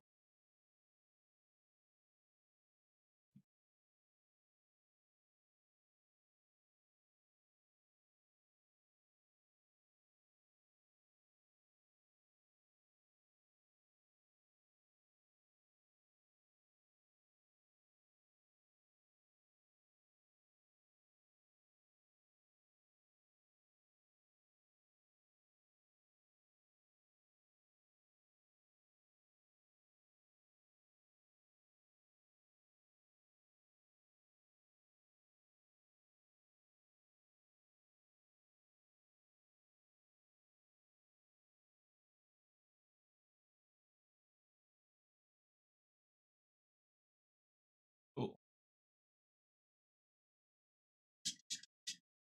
Got the metal. I'm not gonna paint the box metal. Uh, and this is another thing where I defer, where I ask Bryan questions because he's got some good insights and he's painted a lot. Is in medieval times, their lantern, the lanterns that they have, they weren't made of metal, right? They could be, but it would be a brass or a bronze. It wouldn't be a Okay, steel. okay. Steel was too valuable. It was only in the Industrial Revolution and blast furnaces where they really started being able to cheaply mass produce steel.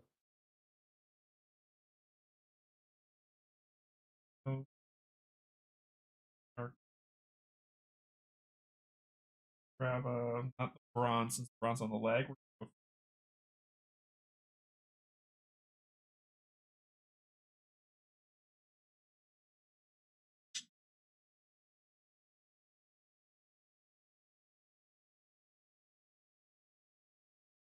Top color. I'm gonna paint the whole thing. only because when I start doing the dry brushing and the lighting, it's gonna paint. I didn't sign up for a history lesson on this weekend. But you're getting one anyway.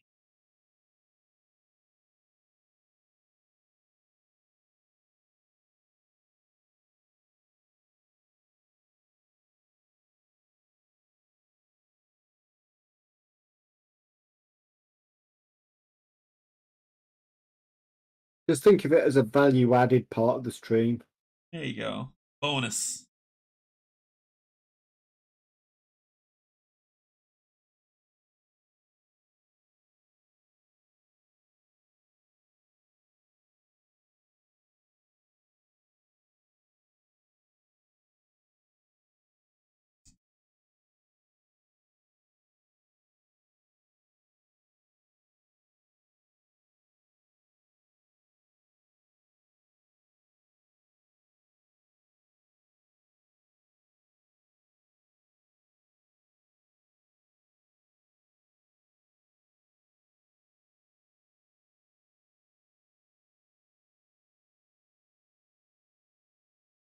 Right? We got the bronze.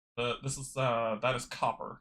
So we put copper on there. When that dries, I'm going to put a yellowish white on there. I'm going to mix white and yellow. That's what's going to go on the interior, and then from there I'm going to dry brush kind of like the lighting that comes off of it onto her. That's showing. White to red would be if you're going fire. I tend to do OSL, the bright colors. I don't know what OSL means. That's a new term. Object, object source lighting. So it's when you're lighting for you painting on the lighting from an external source, i.e., a lantern. Okay. I don't know what that looks like.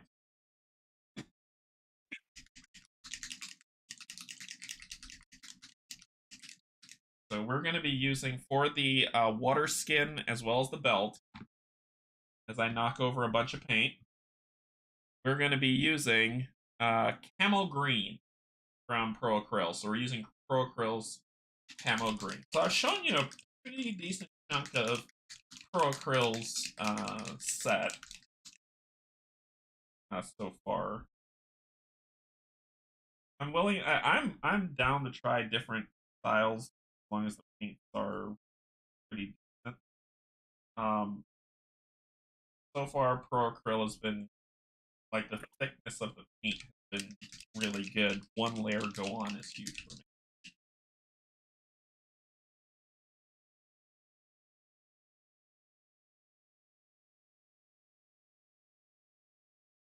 Uh,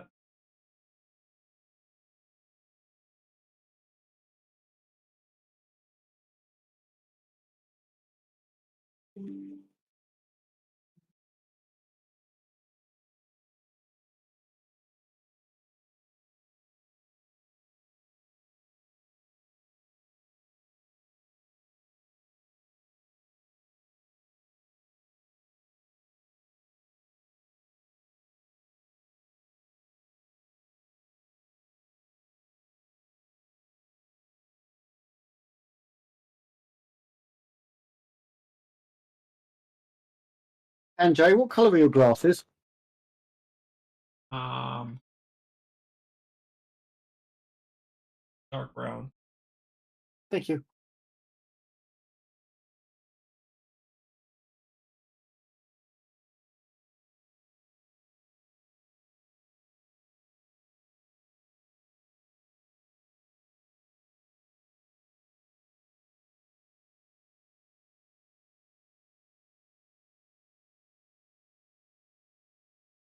You see this one coat. I keep repeating myself, but I'm repeating myself because I think this is so freaking huge that this one coat go on. I love this. With Army Painter, I have found that I've had to do more than one coat, and it has driven crazy at times.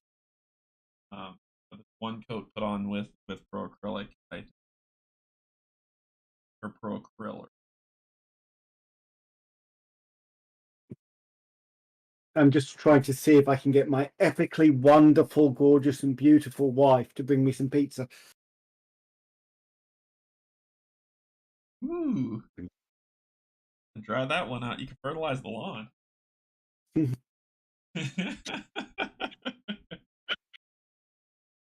Laying it on thick.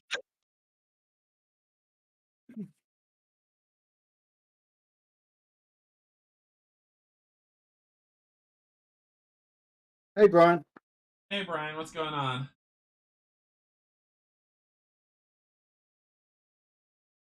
Is it pineapple pizza, Brian?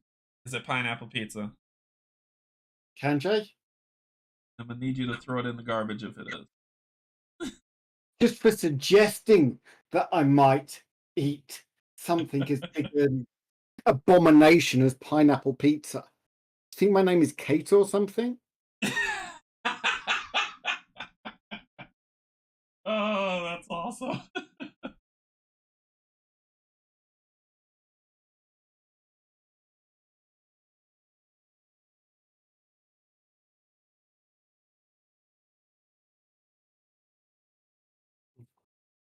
This is that wonderful moment when you realise you concentrated so much on the face, you forgot you needed to do the hands at the same time.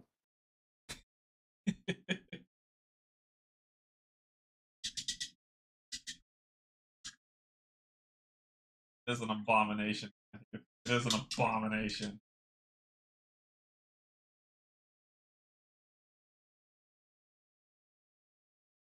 There is a special hell for people that like pineapple on pizza.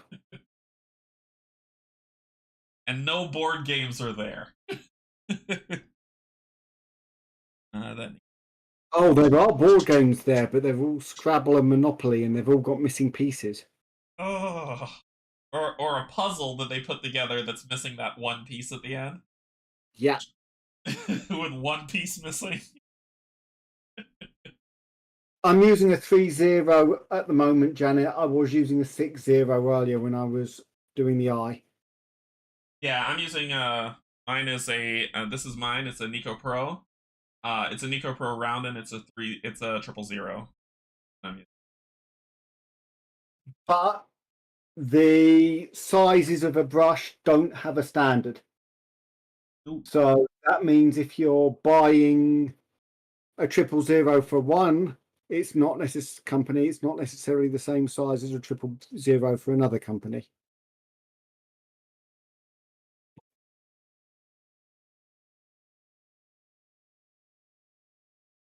Mine and Raphael. It's a hell where you have to know how to play a game. They pay no attention to you. Oh my gosh. Ah, man, that triggers everybody.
As I call it, teaching teaching profession. Where you teach and nobody listens. Thank you, a wonderful and beautiful one. Welcome.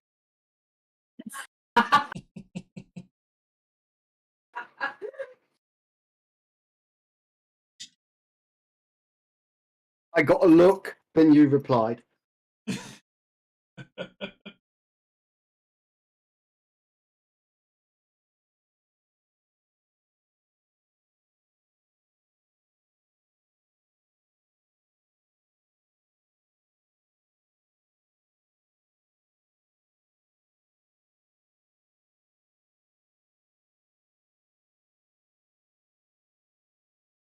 Oh, and dog in the background. There is no pineapple on it, but there is sliced garlic, which could be controversial. Send that back. Hey!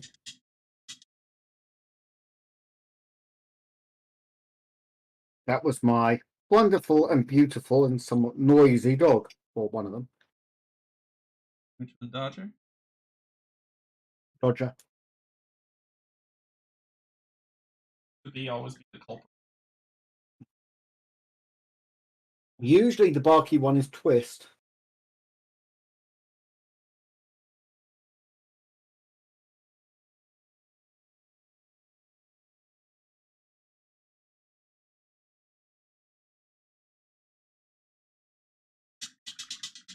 Maybe. Oh.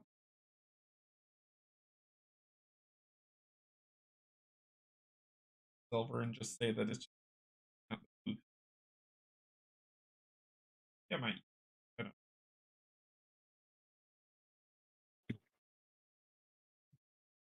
I'm gonna start on the corset next. But right now,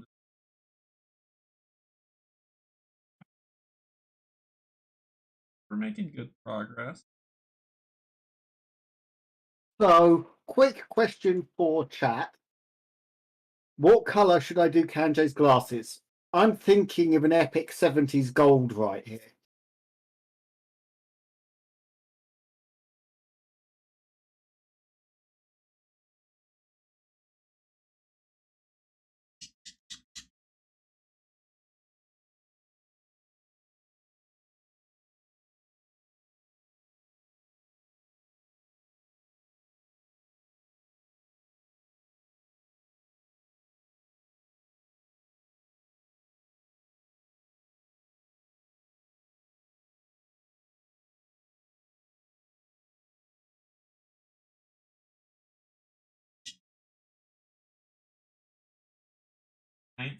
So Bryan says 1970s Elton John.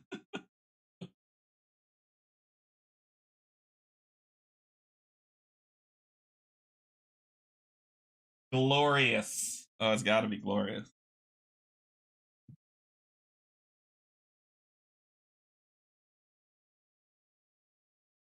I like where you're coming from, Janet.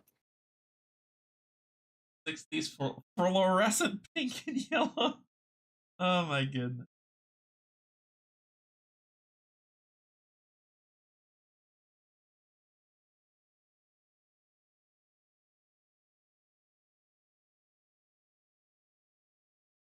That the kind of thing? Bird.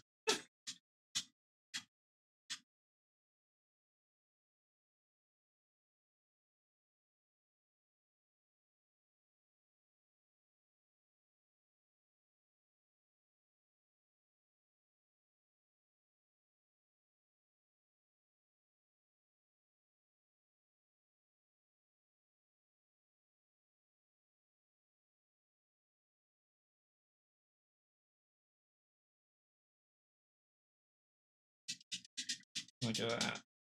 Look at that. That's like. Here's the wheel. Alright, so let's talk about this a little bit. I think we're going to go with a little bit of.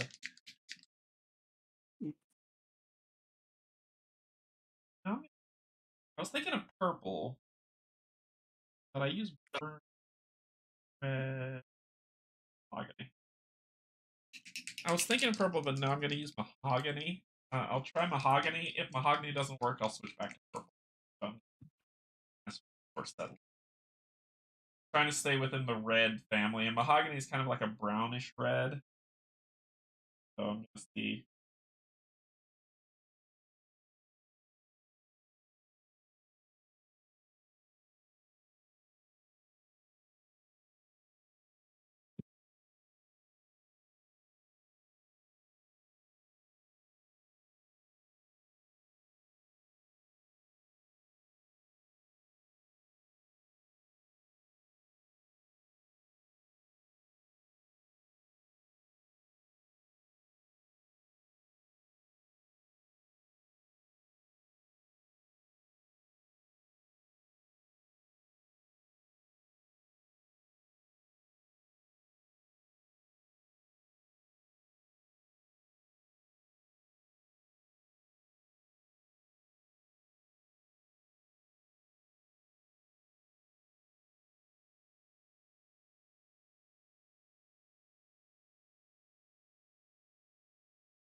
I hadn't thought about this. Eating while painting dilutes the taste of the paint. Should should be should be yeah paint. Probably not good for you. Not out there. And when I wash that, when I put a wash on it, it'll darken that light color. So, but it, I was getting mahogany, but now that I see the camo,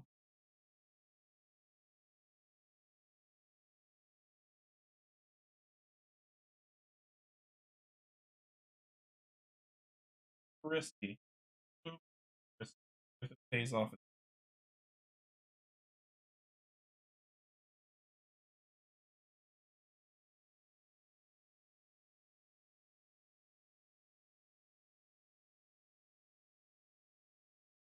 Not so much eating paint as licking the end of the brush, Matthew. Something a lot of painters do. good. So blind.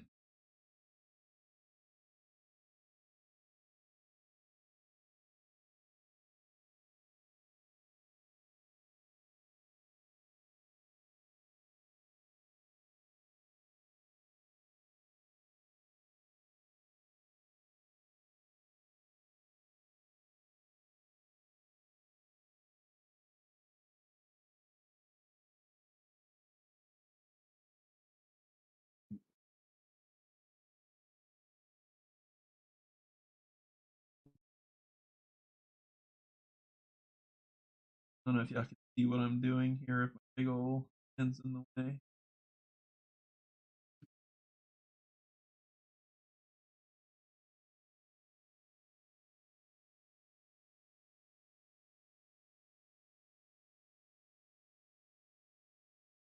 Actually, seen interviews with some of the painting names on YouTube where they have long discussions on the flavors of different paint and which one's their favorite. Are they a little eccentric, or have they become a little eccentric from licking paint?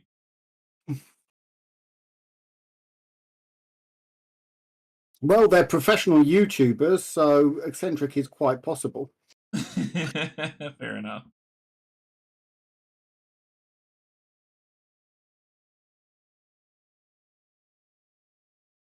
Yeah, I rest my case, Matthew. You can't keep a new board game out of Rob's mouth.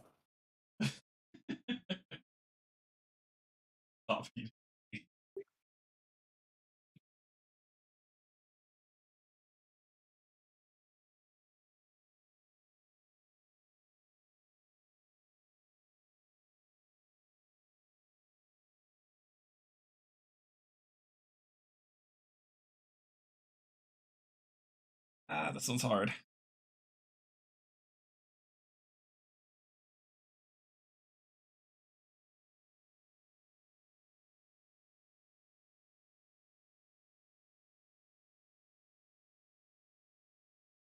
So as I'm going with some nice bright fluorescent colours for Canje's glasses,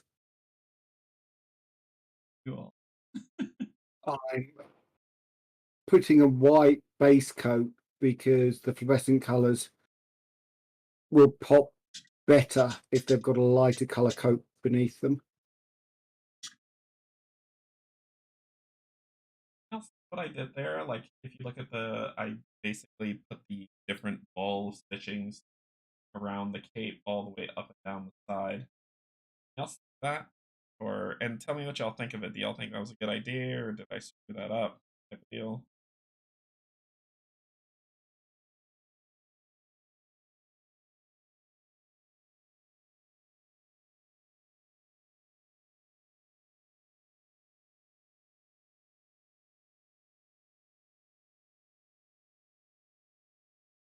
So demon red eyes with pink and yellow glasses.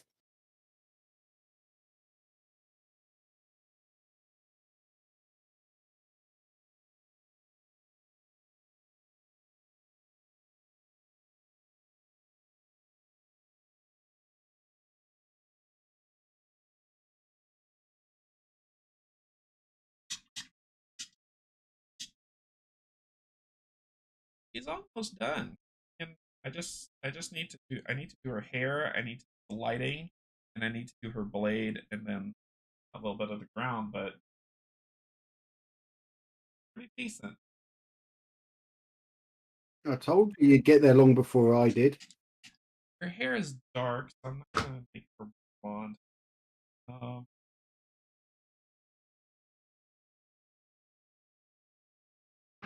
her, and for the blade, yeah,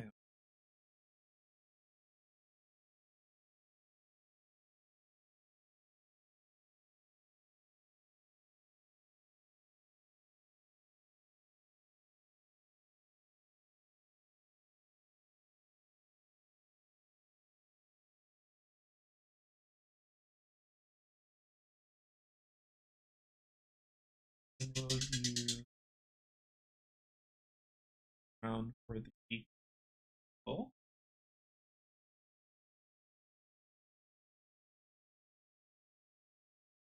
and here.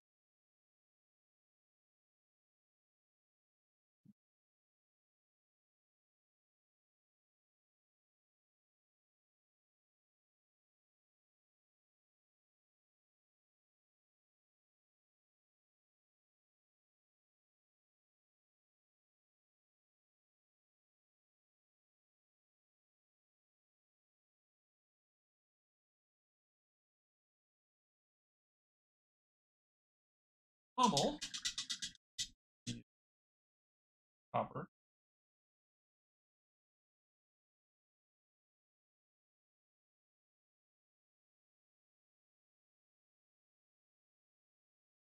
Left.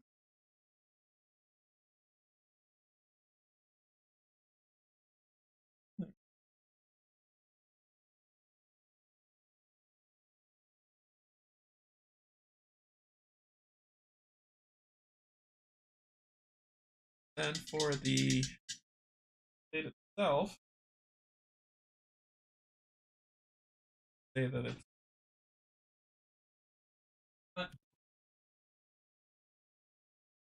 give her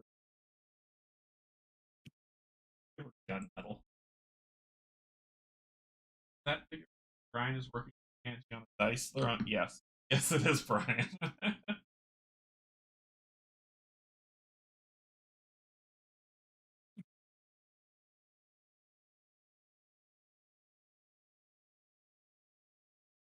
And he's having an adventure.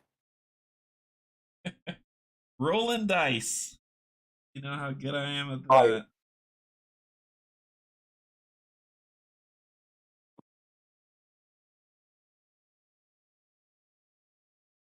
Oh,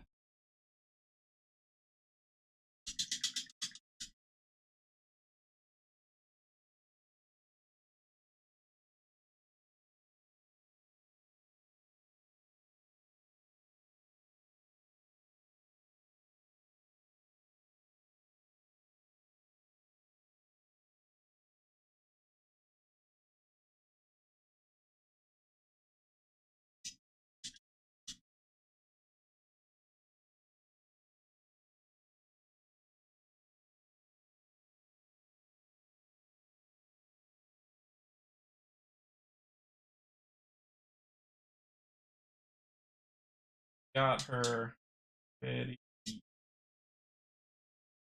Let's get her hair. Use so for her hair, I'm using Army Painter's Fur Brown color for her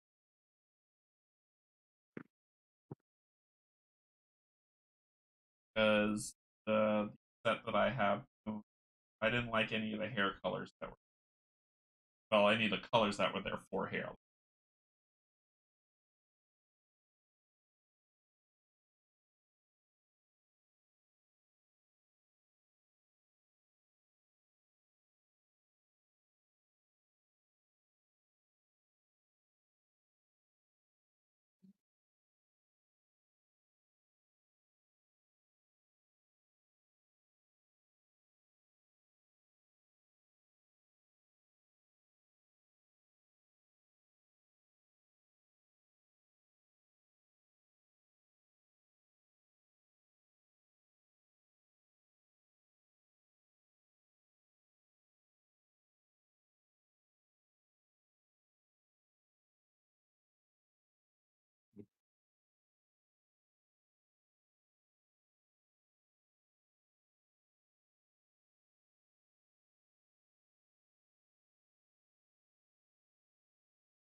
Got one piece I get to.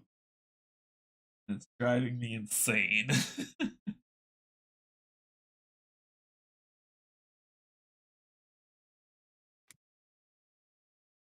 Hands are shaking. Brace. Screw it up. Ah, it's driving me crazy.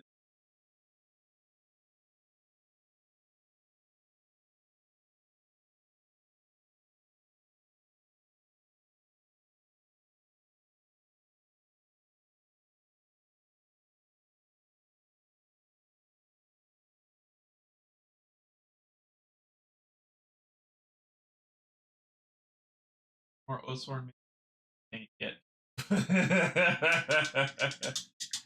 Woo! Oh. How many do I have left to paint, Brian? One. I have to paint four for the heroes. I have to paint the brood mama, and then I have to paint the tree. Brian, see what Matthew wrote. I do have some pearlescent medium somewhere. Stop it! Stop it!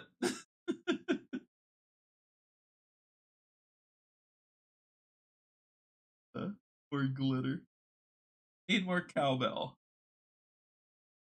I think I got her.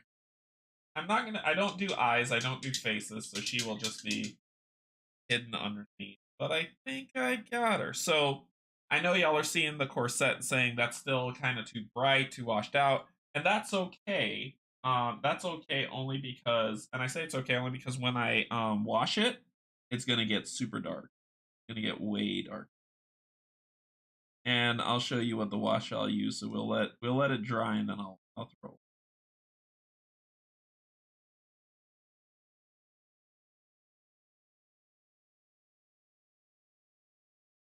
It. And if you're still about, I hope you appreciate the product placement. Of which? My mouse. Oh. Get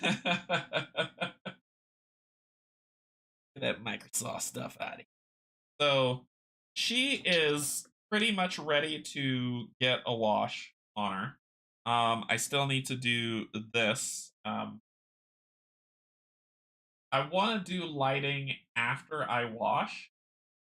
So I'm gonna wash and then dry brush. I'm gonna wash and then dry brush the lighting. Um, but I guess I could get the candles. Now I'll wait until after I wash because I don't want I want to be able to do those colors over the lighting so that I don't dim the candle light more than I want to when I could do that with a dry brush. If that makes sense. Um so she is ready, but I'm waiting for the rest of her to dry before I dry brush. So I'm just gonna do a massive paint on here. And what I'm gonna do is I'm gonna grab a paint from Army Painter. I know y'all see me do leather browns, you see me do oak, and you see me do fur brown, right? So you see me do these three. I've got one more brown, and that's what I'm going to use on the ground that I'm about to grab. That is,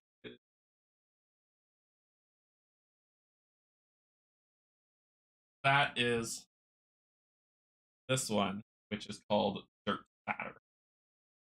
So this one's just purely for ground. So I'm going to do the entire ground brown, get it all brown. Then I'm going to outline and then I'm going to dry brush. I'm going to outline some of these twigs a little bit better, some of these tree branches, like a nice little.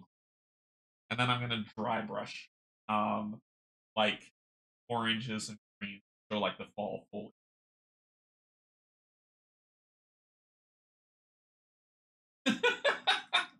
I see what you're doing with those glasses. That's amazing. I actually like that one.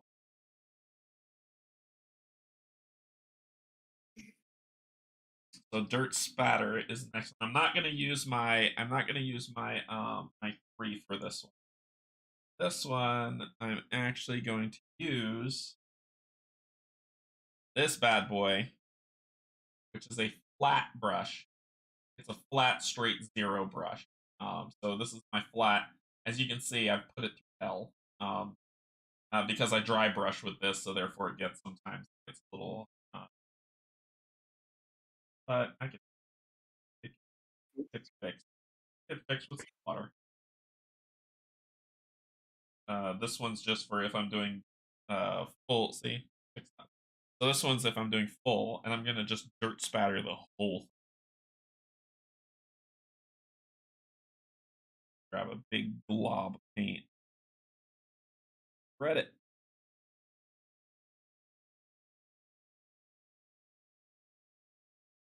And for this style of brush, really don't need a lot of like one glob of paint goes a long way. Let me say that. You don't need to spreads where it needs to, and you just push it into the crevasses where you need to.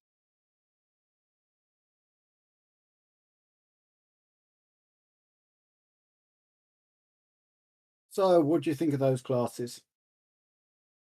Hold We'll it get it down. so Too high. Too high. Too high. I will get it Oh, they look amazing. They look amazing.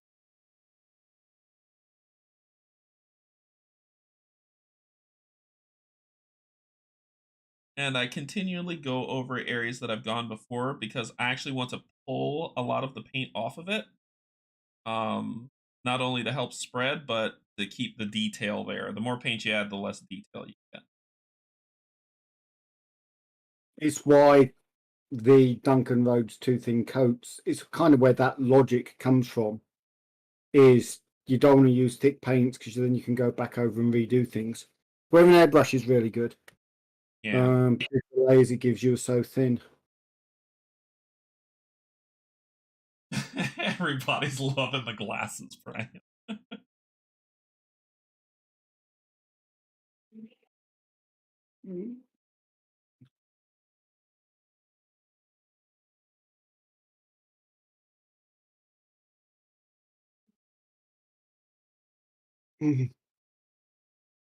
I'm getting other comments that you guys can't see because Cynthia, who's in the chat, is also my wife and is next door.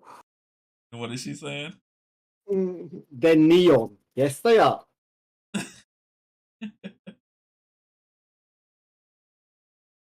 As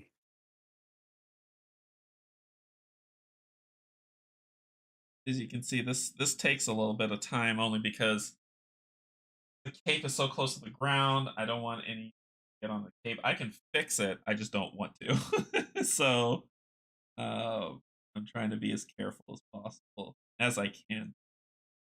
Put it out there now that Canje, you've almost done an entire miniature in the amount of time it's taken me to do a face. Yeah, but you're going more professional than me. I'm just doing table ready. I think if I was going full professional, I'd probably still be on.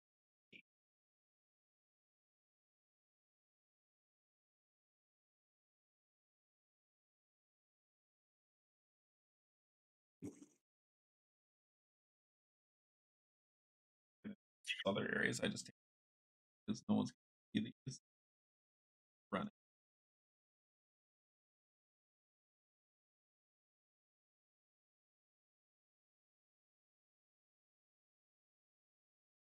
Head one area.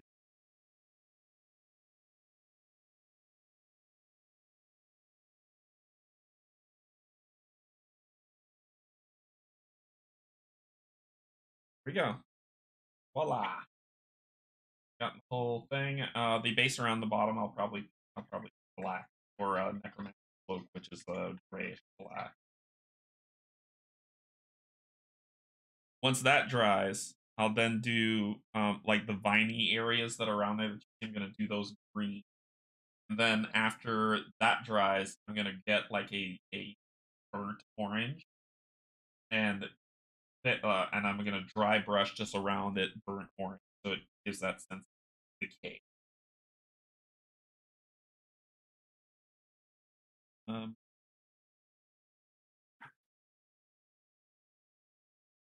you can buy those glasses in Woodstock. So there we go. So we've got her, just not washed, right? So for washes, let me see if she's dry. All you really need to do is it's a touch test. Yeah, I got on. That's just a touch test. Just touch around different areas and make sure nothing's coming off on your finger. So just kind of run here, run here. Her hair was the last thing I did. Um, Everything else is looking pretty good. Everything's pretty dry. Plus, I'm in a room where the AC is blowing really cold, so it dries things out really well. But everything looks pretty dry. So while I was painting that, letting the rest of her dry, she's gotten there. So now, grab. I'm not a prepared person.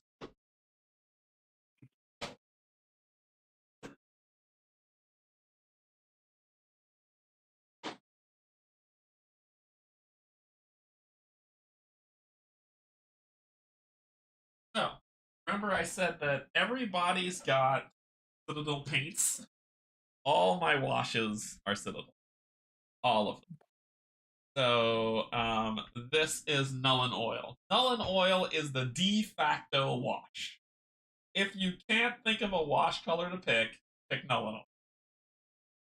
Right? Basically, This is kind of like the I want to start with washes and I don't know what to pick. Null and Oil.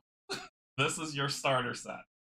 So with this, you just give it a shake because like Bryan was saying, they have a cup at the top, which I hate. But they have a cup at the top that you can that collects enough wash that you need per wash. the side So, effect of that is you have to leave the top open for the entire time you're doing it, which yep, means your paint dries out, which means you have to buy more paints.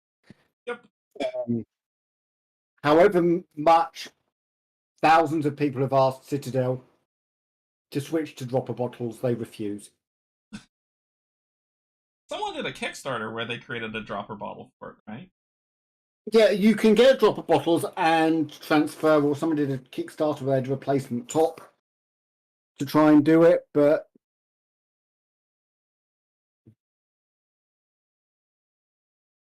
And so usually if when you first start your first mini, you could just go nuts and put it everywhere.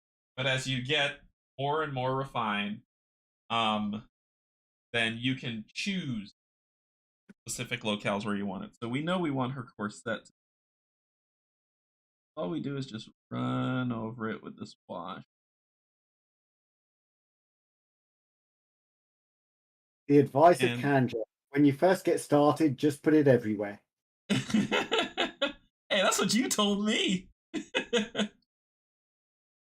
But as you can see, it just fills in those gap areas. And wherever you have like it gives better shade and depth. So as you can see on her, yeah, just did it on her corset. So it gets better shade and depth on those things. So I did it on a corset. I'm gonna actually do it on the leathers that's pulling the corset. Here.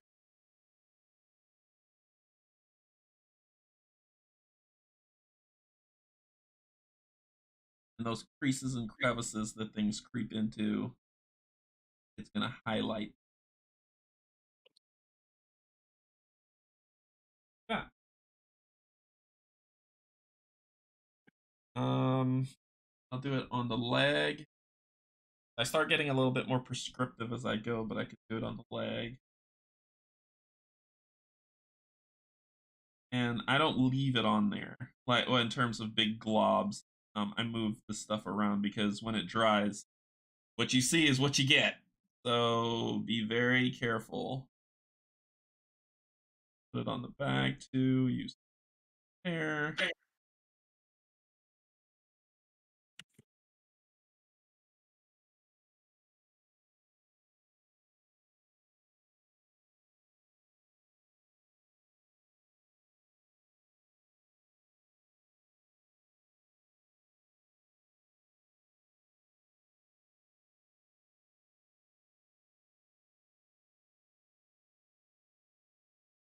Good old Nullin oil.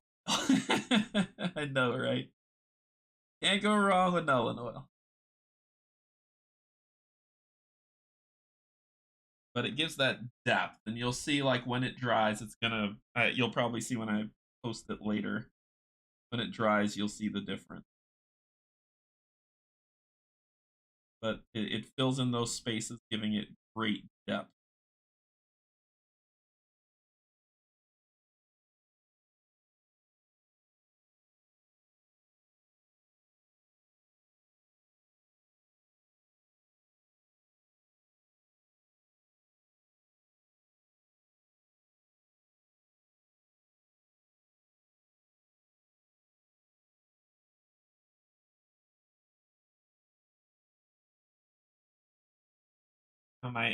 The yield question, and I don't think I ever asked you this, Brian, but is there a preferred method? Should you wash before dry brushing? Should you dry brush before wash? Depends on the effect you're after. Usually you'll put on a wash, then a dry brush, because what you're aiming to do is do your shading and then your highlights, because you want your highlights over the top of it. But a wash can bring everything together at the end, so you might be using a thin wash at the very end just to go over everything because you deliberately highlighted a little more than you wanted, and it'll bring everything down.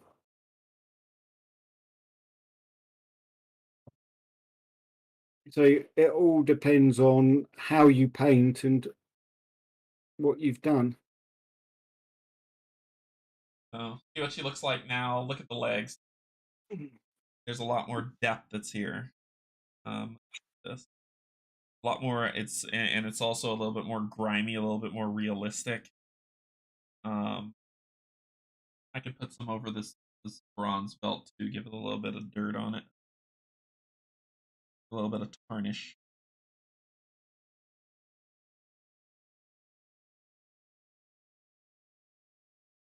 Get that nice bit of depth on there.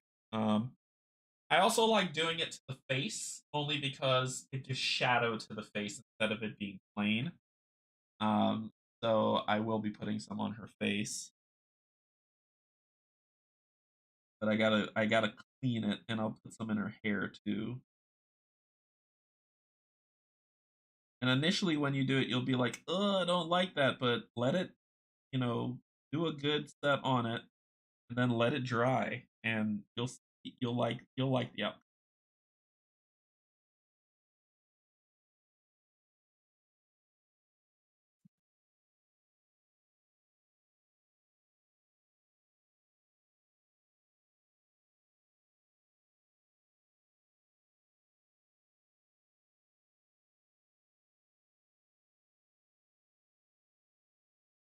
Now remember that light corset that you were saying, like it was super light. See it now, like a shade like a dark color that really gives off, and you see the depth of recesses that are here. With thing. Uh, but yeah, look at that. I was thinking of washing the cape, but I don't know. What do y'all think? Should I throw a wash on this cape? It'll make it darker and get the creases of it. Maybe I could do specific lines along of it, but what do y'all think so far? Should I just leave the cape as is? Don't mess with it? Or should I put a little bit of Nuln Oil on that as well? Thoughts. I am open to thoughts. Unless you've got a red wash, I would use the Nuln Oil. I got a red wash, but it'd be.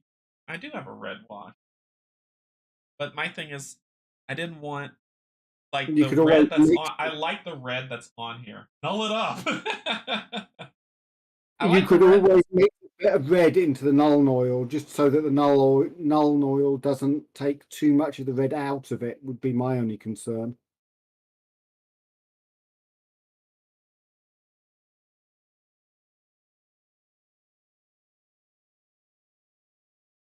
You This can is mix me. washes as much as you can paint. This is me just run around.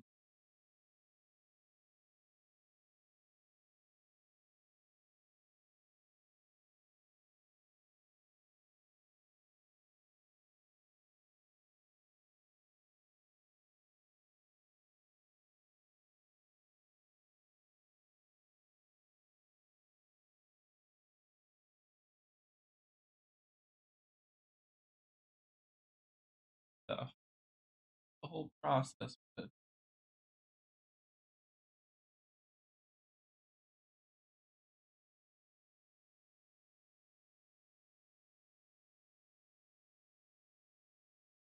Keep it a little dirty.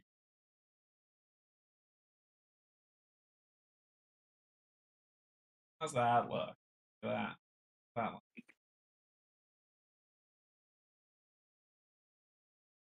It's got more texture coming through. Yeah? Cool. Yeah, I've just the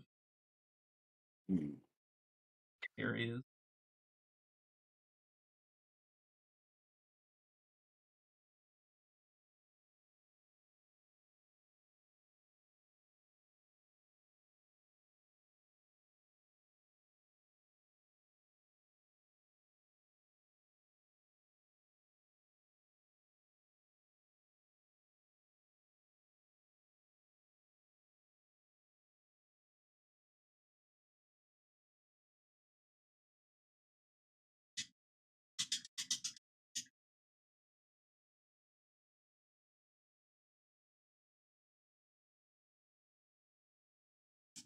I'm gonna get I'm gonna put some on.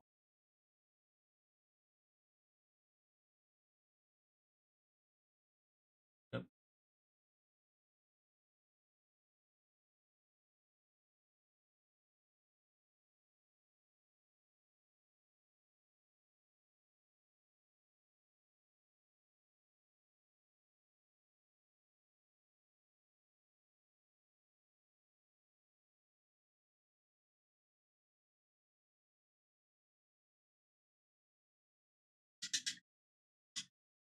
That.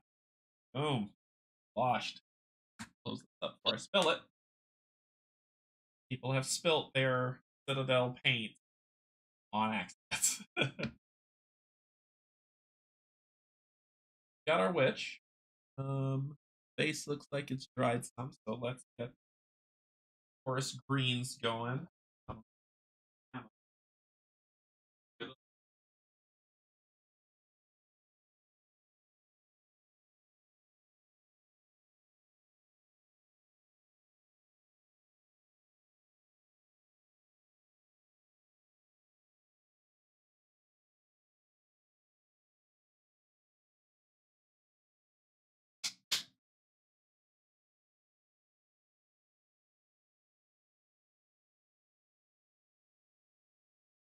Um, I'm looking at army green.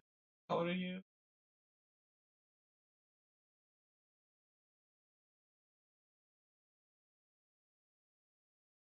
That'll look dark.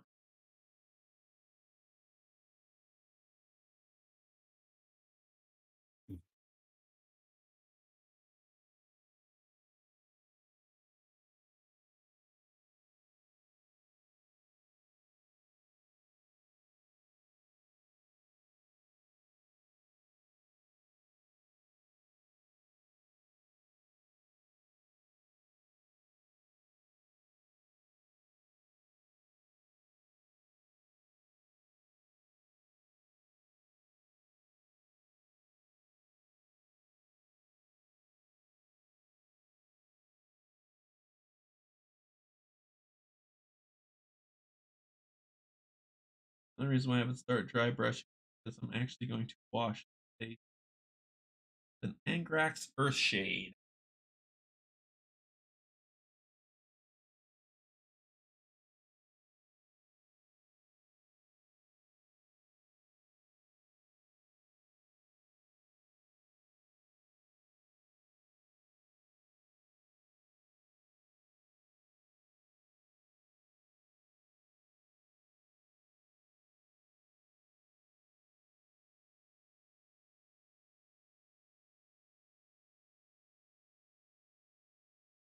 yeah, it just gets going light. That when I dry brush and I first shade, it'll darken it up, make it a little bit more rootsy.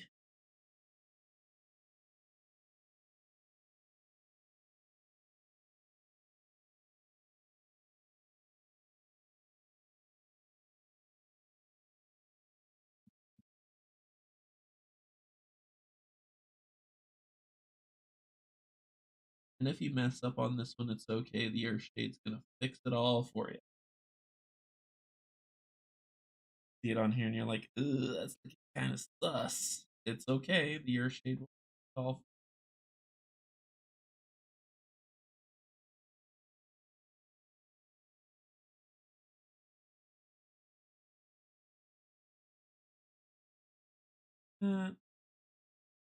Got it. So do that. You see the greens that are on there on the bottom.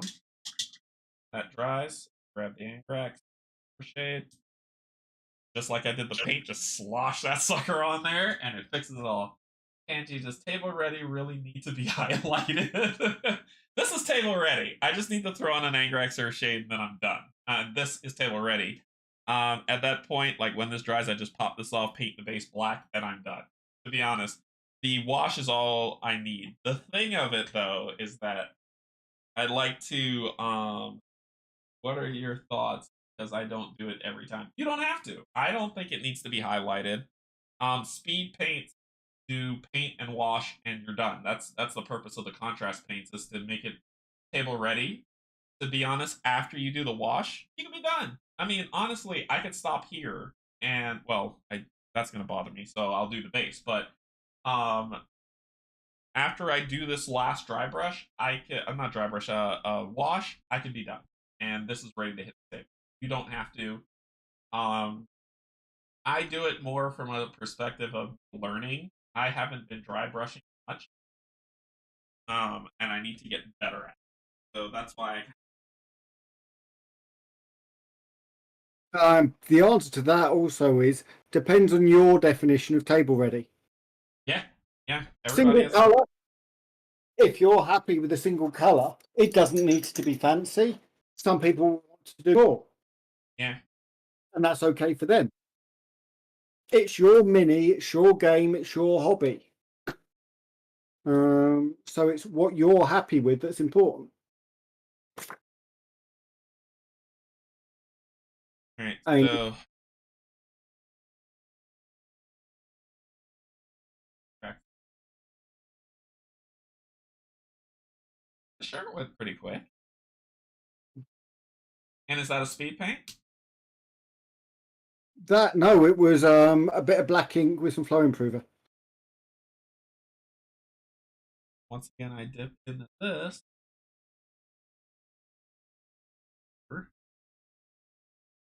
And all I do is pop, pop, pop, big old splotch. Then just let it run all over the place. Move it about.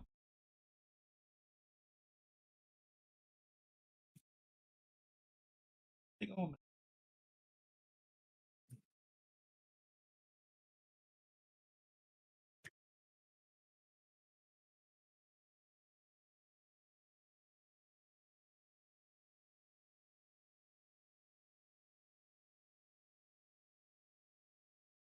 Looks terrible now. It tries. It looks so incredible. Um,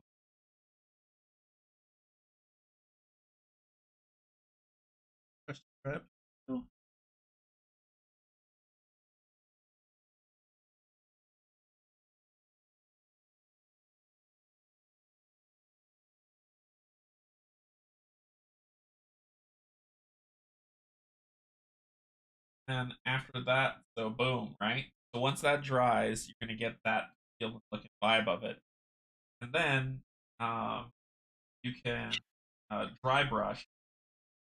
And I said I was gonna get like a dark burnt orange, get it really thin, and then just dry brush on there to make it look like the decay of leaves, and that's it.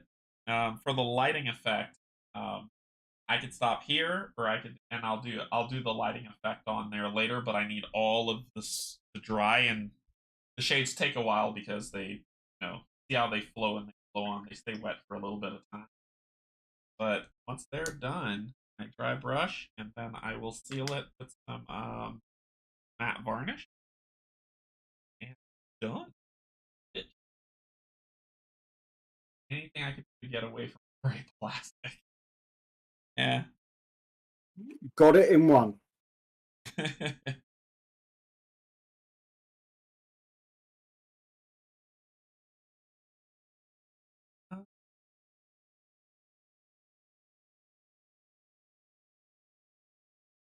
Yeah, like when you do this light, you'll like I'll paint the regular and then I'll do like a dry brush here, dry brush on her arm, a dry brush on her face, sorta to her face.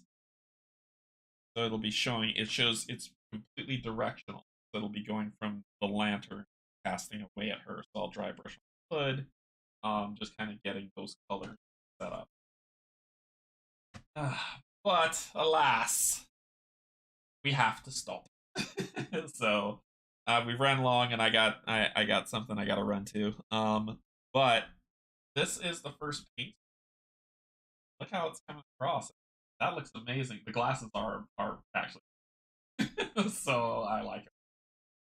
But this is looking pretty amazing so far. So yeah, uh, I still need to finish the base and do the dry brushing, but I'll do that off stream, and then I'll varnish it, and then I'll post it on Instagram with the link posted below.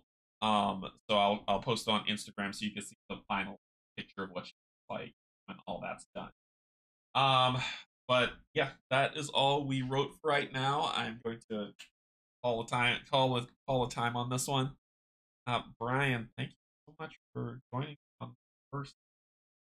There will It's be been many a more. pleasure. And just to do the final plug, please come see my channel. It's called The Cave of Creation if you're interested in painting.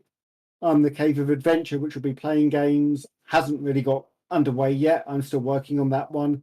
There's currently a lots of bits going up of me creating minis, like the one of Canje just here on Hero Forge. And there'll be a Forge tutorial going up for Hero Forge some point soon, and painting tutorials. So please come to the channel, subscribe, join. I'd love to have you. And thank you, Canje. It's been great. Yeah, I'm gonna post a link to Bryan's. I'm gonna get the perma link to Bryan's Discord for the Cave of Creation, and I'm gonna post that in the description below right after it's done. So look for it there. Pick it up. And yeah, he's doing a lot of great work, and there's more to come. He does those like the fast designs that he does on Hero Forge, and I know with some of the printers he got coming, he got some prizes coming there. So I think it's going to be fantastic. It's always a pleasure. We're usually painting every Saturday, so we were like, why not stream it? So we're going to stream it. But we still continue to paint, get these minis done. I got to paint up Oathsworn. There's a lot of stuff coming. So take a look at that. If you like what you see, hit the like. If you're interested in seeing more, hit the subscribe and hit the bell to get notified. Like I said, I right after this stream, I'm gonna post the link to his Discord, the perma link to his Discord in this description, and I'm probably gonna put it in every description of every video that I stream, so that you have access to get to it, and you don't have to go searching through specific videos to find it. So it'll always be there in the painting, so you can YouTube. just find your way. Yeah. Could you Uh, YouTube link on there as well, please, Canje? yeah, will do. I'll put the YouTube link as well. No problem. So yeah, thank you so much, everybody. Thank you, Bryan. Thank you, my Patreons, my YouTube subscribers, and if you're either hang out with us, thank you. Well, I really appreciate it. More to come. This is the beginning, and if you have any thoughts or concerns or anything that you saw that you're like, hey, maybe improve the channel, let me know. Put it in the comments. Feedback is great. It helps me improve the channel. It helps provide a really great space for y'all. So until then, have a good evening, Bryan. Have a good evening, morning, noon, and night to everybody who's going to be watching this wherever you are in the world.